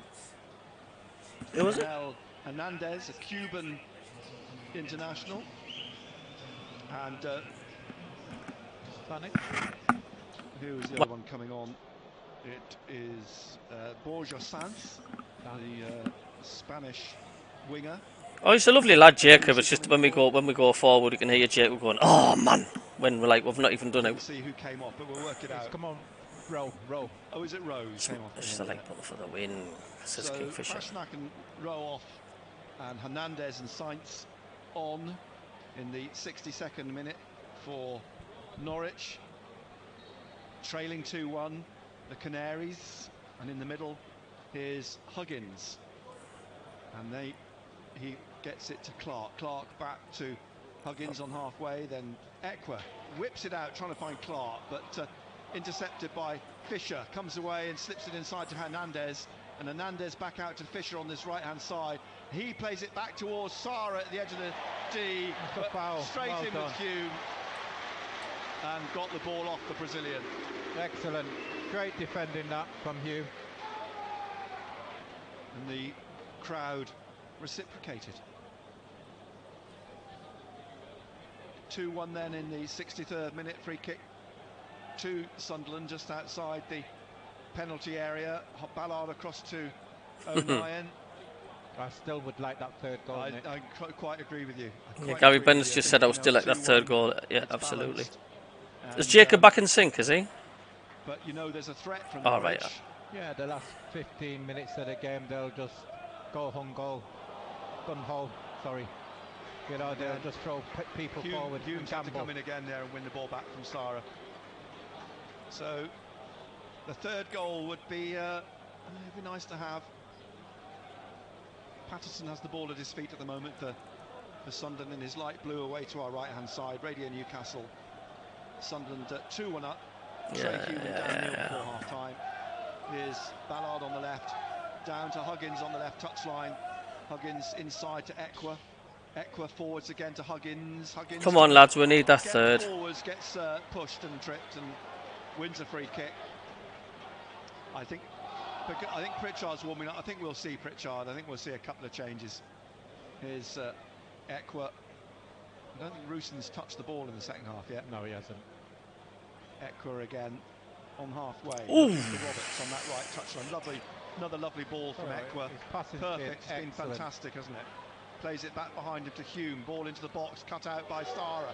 Comes to Dan Neil, finds Equa. Equa trying to tee up a shot, changes his mind, then shoots. Palmed away, punched away for a corner by Long. Excellent effort again. Equa's excellent. From Equa. Brilliant. His passing, his range of passing has been excellent today. And his shots, 2 shots on target already working the goalkeeper. Well, this our dominance, short, it is. Comes back to Hume, and it's just floated up into the arms of the goalkeeper. I say Hume, it was actually. Our dominance in games need to start paying off. Absolutely. You just have to sprint back to defend as the ball pushed out on the far side. But it just goes to show you how hard it is for a striker. Yes, yeah. You know, everyone's been going on about Burstow and whatever. Rosson's coming, okay, he's worked hard, but how many touches has he had on the ball? He's not getting the ball to him, He's not getting the ball, it's nothing. He'll be scratching his head. You know, the ball's gone out to the likes of Roberts. He's covering a lot of grass, but he's just not getting, service. McLean, and again goes Roos in to try and cut out the ball from Gibson. through to Sainz and then into the middle. Get out to him. Get out to him. There's Kitchen. Huang decides to shoot from 25 yards in the middle. It sails over the crossbar. While it's 2-1, Nick, they're still in the game. Very much still in it. And they've got some talent out there. It might not be cohesive at the moment as a team. As individuals, they've got some very good players. Sunderland 2, Norwich City 1. 87 on chat, 62 clicking the likes button. Thank you. Anybody new in the chat, hit the subscribe button. Thank you. He kicks out wide to O'Nien. Sainz goes to close him down. Playing in Turkey last season. Yes, absolutely. But if he was injured all the time, no. Come past Roberts. There's a challenge. The ball rolls out slowly over the touchline. It's a No. to Norwich City. No, he hasn't. He hasn't. They're at home to Blackburn next weekend. Knocked out of the League Cup in the third round stage by Fulham. Throw 10 yards from the corner on the left. Borges trying to get the ball, trying to make a nuisance of himself, knocks it back down to Giannoulis, down to the corner. Just good spell of pressure by Norwich this. It's cleared. And one back. Don't let them back into it, lads. Borges, Sainz, and then Neil's had it, not got it, and he's trying to get it forwards. Gibson heads it back again to Sara. Sara back to Duffy, just in front of the centre circle. He plays it out to the right here to Kellen Fisher. Well in. Duffy on the halfway line, across to Gibson, back in the centre, forwards now from McLean to Nunez. Nunez on to Sainz, one back by Sunderland. Hume to Ekwa to Neil to Jobe. Jobe has got Clark here on the left-hand side. Clark into the penalty area, going still to the corner of the penalty area, tries to tip it through to Rusin. Who wrapped his left foot round it, but there were too many players around him, and it's into the hands of the goalkeeper. And out it comes to Sainz. Back again to the edge of the penalty area. Look like Emir's going to come on. It does. I like Pritchard as well. Pritchard's come on. Looks has come back. Pritchard's going to come on as well. Could be a 3, isn't it? 3 changes by the looks of things. Yeah. Emir, Barr and Pritchard by the look of things. As the ball rolls out here for the throw to Norwich. We'll get team news from Molyneux shortly, a couple of minutes' time. Ahead of the 5:30 kick. It is a repeat. It's a repeat, yeah. But Nunez gets his head to it and out down right wing to Hernandez. Yeah, because Anthony refreshes the stream and we're 4-1 up. His right foot now into the block by Huggins. Comes out here and it's Clark who gets in front of Fisher, and the ball out for a Sunderland throw. So Sunderland about to ring the changes. Oh, stop freezing, man. In the getting on for the 70th minute, leading 2-1. And the ball comes back up towards the halfway line. Rusin getting on the end of it, but it drops for Gibson. Out to McLean. Be nice to get Pritchard on. On the right and then through the middle, trying to get it to the little Spaniard, Sainz. Out to the right here again to Fisher, back again and out to McLean, and he's played it across to Gibson on the far side. And Gibson's closed down by Roberts and plays the ball out. Throw to Sunderland, which is quickly taken by Roberts to Neil. Back to Roberts on the far side. A reminder the clocks go back tonight as it darkens here at the Stadium of Light. And O'Nien on the halfway line, back to Dan Ballard. Ballard just behind the centre circle, across to Huggins on this left-hand side, forwards to Clark, and then looking for Jobe, and then cut out again by Norwich and back to their goalkeeper, George Long. And he plays it out here on the right to Duffy, trying to get it to Nunez. Nunez, it's rolling out towards the touchline. Just down from Pritchard for me loses the ball too much. While we wait for that, and the substitutions, let's get team news from Razor at Molyneux. One change for Newcastle against Wolves. Callum Wilson replaces the injured Alexander Isak in attack. Joe Willock is on the bench again, and also a substitute for the first time in more than a year after injury is fullback Emil Kraft. Thank you very much, Razor. Changes being made here, and Roos in the first to come off for Hamir. Job is coming off for Pritchard, and I suspect, will it be Equa, although he's playing so well this afternoon? Equa or Neil. Yeah, one of those pair, you'd think. Come on, lads. Will come off for Barr to come on, and it's Roberts, actually. How do you rate Job today? I think he's done much. But he's getting a standing ovation, and rightly so, Roberts. Hemi only scored when Lahaji was putting crosses in. Roberts is getting back to his best, consistent. And Barr will be the replacement. So Hamir, Pritchard and Barr on. Well done, Roberts. Roberts played well today. Roberts did play well today. They'll have 20 minutes, maybe more, to play, with Sunderland leading 2-1. And Hull 1, Preston 0. Right, we're in the coming up to the 78th. They're going to make another double, aren't they? Sorry, not the 70th, it's the 73rd minute. So they making a double. Yeah, Norwich look like they're going to make Jack Stacey. He was the right back who was now at the edge of the penalty area. That's mad with Stoke, like, isn't it? To Hernandez. Hernandez trying to get in here. Great save, great block by Patterson, and stabbed away into touch by FTM, says Chris Minton. Cambridge League. Ida's going to come on, isn't he? He had. Adam Ida. We need that third goal. Adam Ida. Ida or Ida? Ida, I'm says Stephen Lane. My nerves are on edge. I know where you're going with that one. But we could be here all afternoon if we go, is it Ida or Ida? But yeah, the recognised left back. Would you be disappointed with a point now then, lads? And Ida.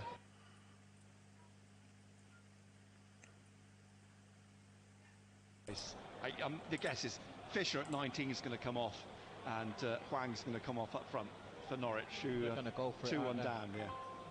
Pritchard on the left, his former club Norwich, and the ball knocked out for another throw here, and the replacements will come. Yeah, Fisher comes off, and almost certainly it's going to be Hwang, I think, who will come off. No, that's it. In fact, it's not in the end, it's Ben Gibson, so you're right, they are going for it. They're going to go 2 up front, aren't they? They're going for it, 2 up front. 74th minute now. The scoreboard's packed up at the Roker end. All too much for it. Ballard playing the ball back here now to Patterson. Patterson out to 09 on the far side with just over 15 minutes left.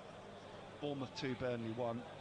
In the Premier League as they try to get the ball through to Hamir, eventually turned away into touch on the far side. Throw to Sunderland. Still want that third goal.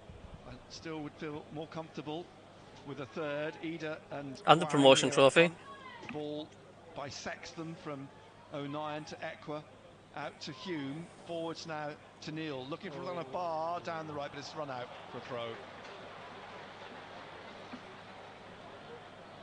To Norwich, who have played all their substitutes now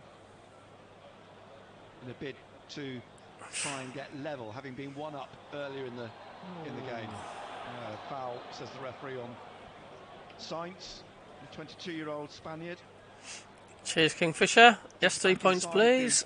Norwich half on the left-hand side. Sunderland, of course, away at Swansea next weekend. The ball played back. I've just heard we're away at Swansea next weekend, a team we never ever do anything with. Hamir is closing down long. The keeper gets it out again to Duffy. Pritchard goes to close him down. Duffy lifts it up to the halfway line. Headed on by Hume on the left to Ballard, who's got forwards here. That was a very strange ball in that, like. Gets the ball out to Clark. Ballard's still up. Clark still going. Nunez just goes through the back of him and leaves the ball here for Hernandez. The runner, you've got 3 against 2. And here now, as they break here, Borja Sainz has got Ida going through. It's left for Huang, and Huang comes inside and tries to get pass the ball, man. And taps it back to Nunez, but the shot blocked by Ekwa. Out to Hernandez, who gets it through to Nunez. He crosses here, headed away by Ballard, and headed out by Pritchard away from Hernandez, and comes back now to McLean, and Clark brings him down. Right in front of the referee. This is when you need a little bit of experience, and a bit of composure. There's Sirkin coming on. That's what you need, a little bit of experience. That was Clark's fault there. He was through. Open. He was through there, Jack Clark, and he should have passed the ball. He should have passed the ball down the left-hand side, and he didn't. That's his only fault, Jack Clark. When he's running into crowded players, he tries to run into more crowded players rather than passing the ball to someone. And he didn't. Eh? Dennis Sirkin will come on now. I hope Hamir scores. I think Russian, Semedo and Burstow haven't scored a goal between them this season, says Richard. Who's had an excellent game, Pierre Ekwa. Outstanding.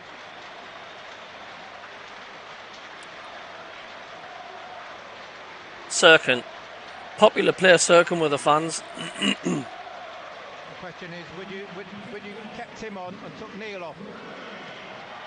Ekwa's got the physical height and presence, hasn't he? Yeah. Dennis Sirkin on and Chris the oil rig is on. Pierre Ekwa and Neil Huggins off. Coming back from injury, isn't he, Pierre Ekwa? Element of that. Queen's Park Rangers 1, Leicester City 2. As they go for 13 at Queen's Park Rangers 1, Leicester City 2.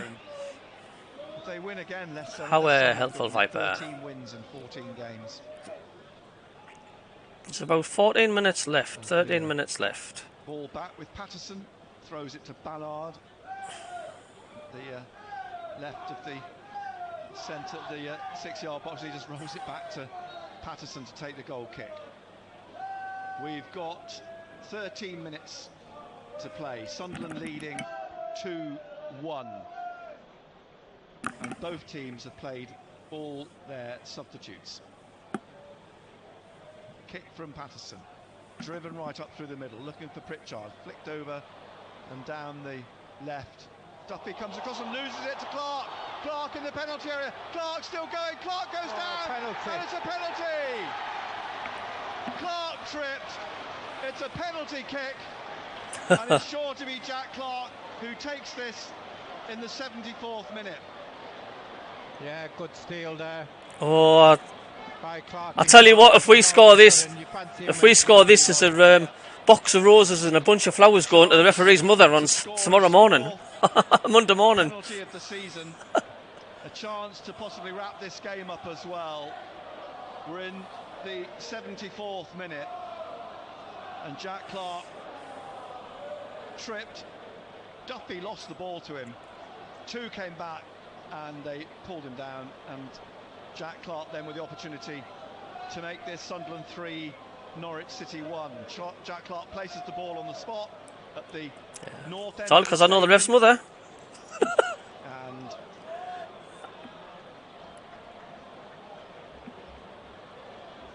in the 79th Anthony Backhurst, the referee, is going to take it. A couple of minutes out. 79th minute. Clark against George Long. And brilliant. Almost the back of the penalty area.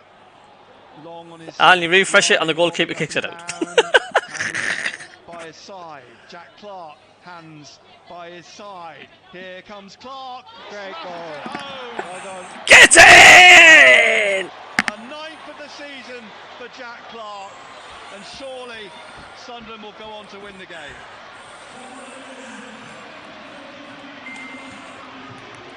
Great penalty. Smashed hard down the middle. And Sunderland 2 goals in front, having been 1 down earlier in the game. Clark will tear you apart again. Clark Clark will tear you apart again. No.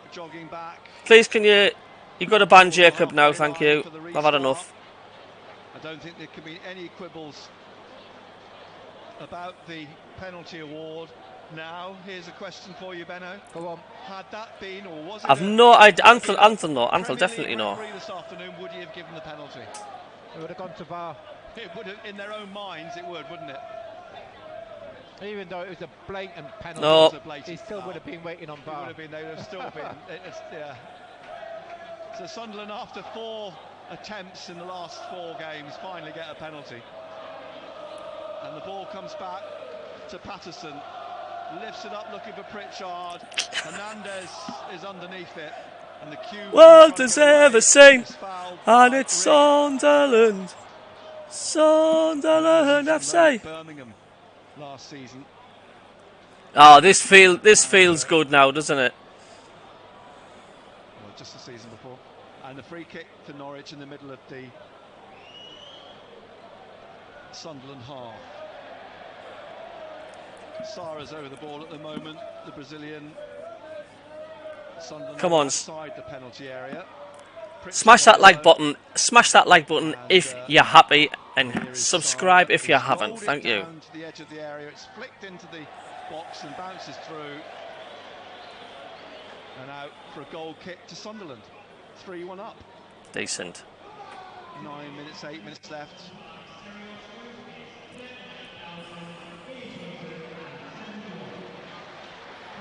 $38,871, I think that was, isn't it? Yeah. Excellent. Excellent crowd. Again. Sunderland back on track. What do you think I should get the referee?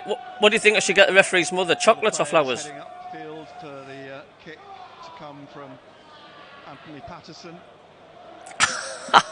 And down some pickled pig's feet. Who's penalised for climbing above the Norwich. I did see a 4-1 before the kick-off. I just never documented it. Kenny McLean, says Cole. International, gets to his feet. No, but I'll get something so she can give to her son. You see. The free kick for Norwich will be desperate to get the likes of Josh Sargent, Ashley Barnes back into their team.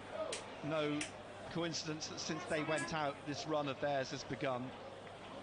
The experience of those players sadly missed from Norwich's perspective. Sirkin waiting for the ball. It happens, Nick, doesn't it? It does. We know all about it. Exactly.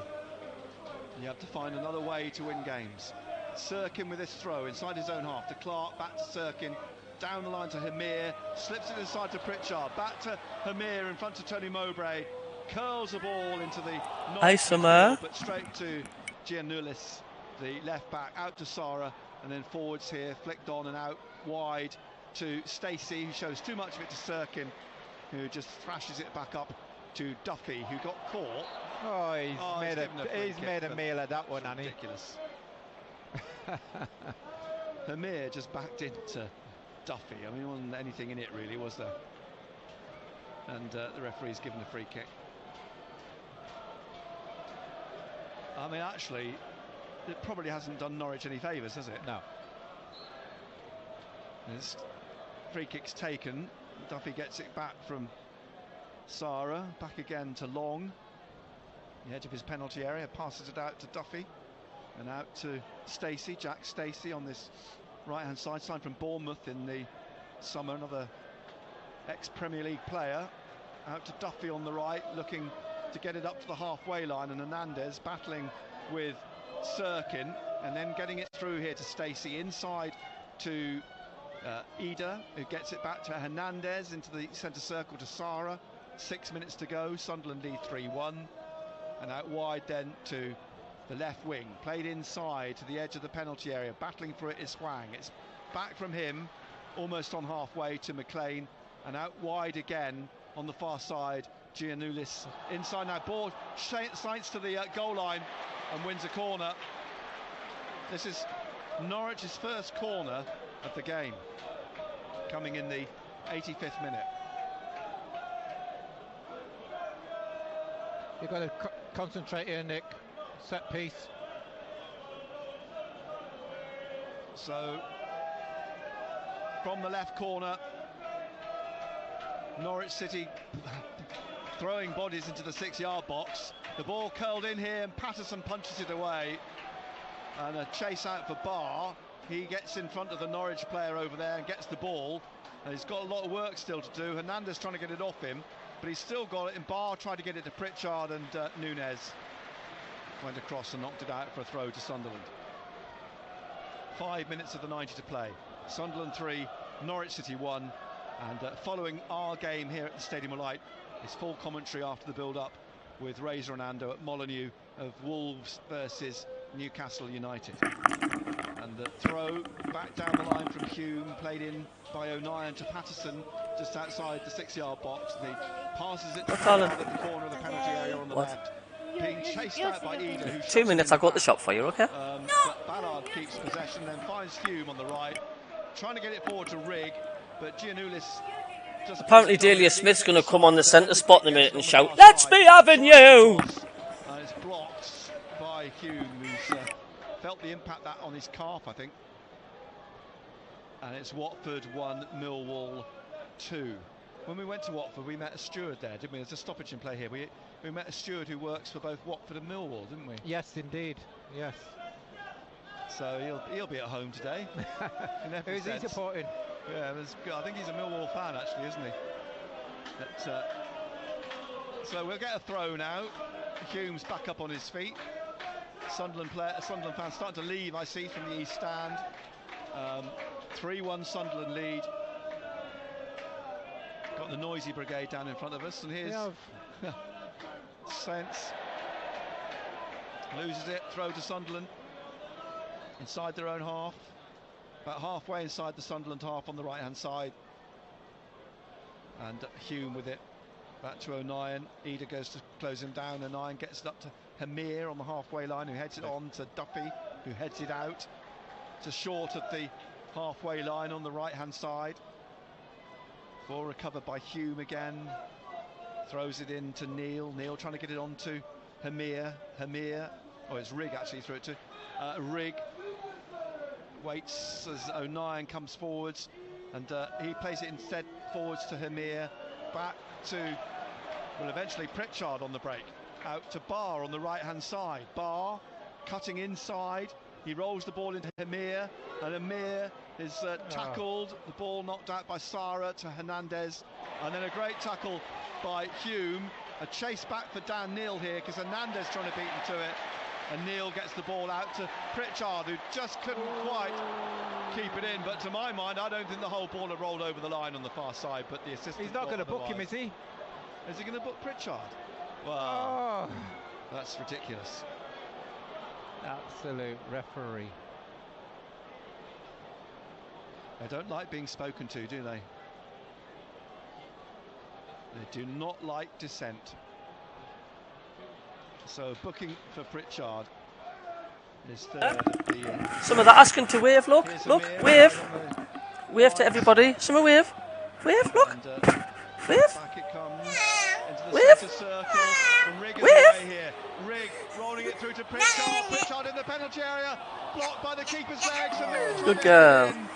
But it comes back out again. Barr was waiting for a loose ball, but it just wouldn't quite fall for... This is called Summer. Cabby's daughter, give us a wave, give us a wave, give us a wave. It was 39,871. I think I said 38,000 earlier. 39,871. 39, is it? I thought it was 38. Yeah, I thought that, but the club's put on social media 39,871. I'm sure that on the I'm sure they said 8. Yeah, I'm not going mad then. I'm not going mad. Anyway, we'll give or take 1,000, Eder or Ida. And a throw again for Sunderland on the left this time, which will be taken by Sirkin, deep in the Sunderland half. And we've got, a minute left of the 90. Sirkin with the throw on this left-hand side, looking for Clark, over him, and Nunez drops for Stacey, who tries to knock it back up again towards Eder, who flicks it through with his heel. And Ballard clears. Now I make that the 90 mark. We should see how much will be added on. And we will have 5 minutes. Ball headed out by Sirkin. Into that added time, Sunderland leading 3-1. And Stacey for Norwich with this throw on the right wing, halfway inside the Sunderland half. Back to Nunes, Marcelino Nunes, who eventually finds Sara. There's a sort of South American flavour to the midfield in Norwich's team now, with Nunes, Hernandez and Sara in there. And here's Hamir winning it back, finding Barr. Barr now to Rigg. Rigg trying to go on, and Nunes catches him. It's a free kick to Sunderland, right of the centre circle in the Sunderland half. Played a minute of the minimum 5. O'Nien puts his foot through it, out to the left wing to Clark. Clark back to Sirkin, and Sirkin back to Ballard. Eda's in front of him, but Ballard gets it back to Patterson.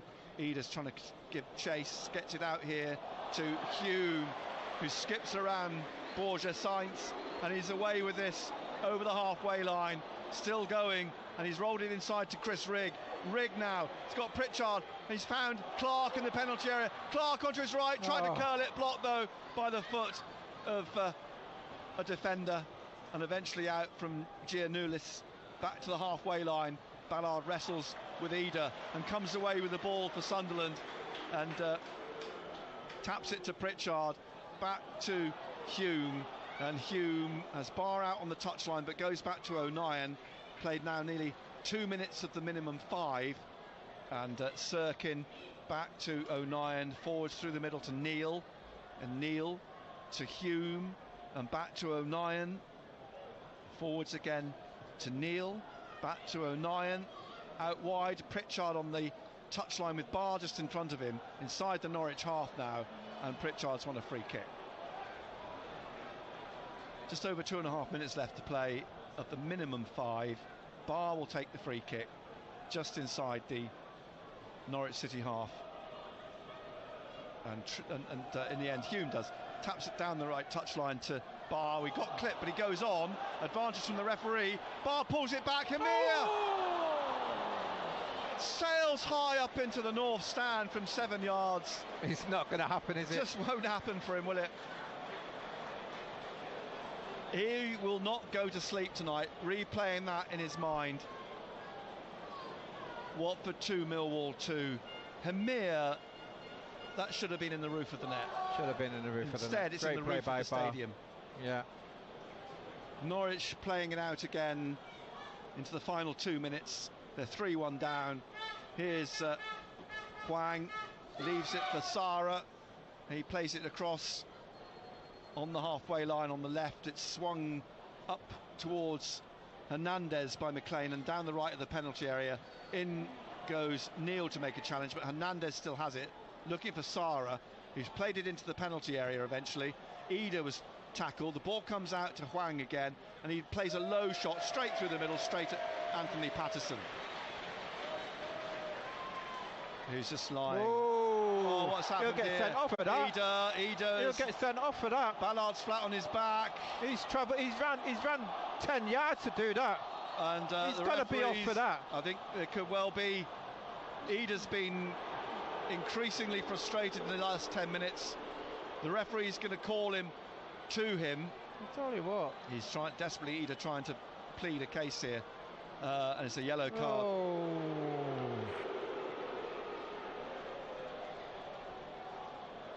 Tell you what, he's a lucky person.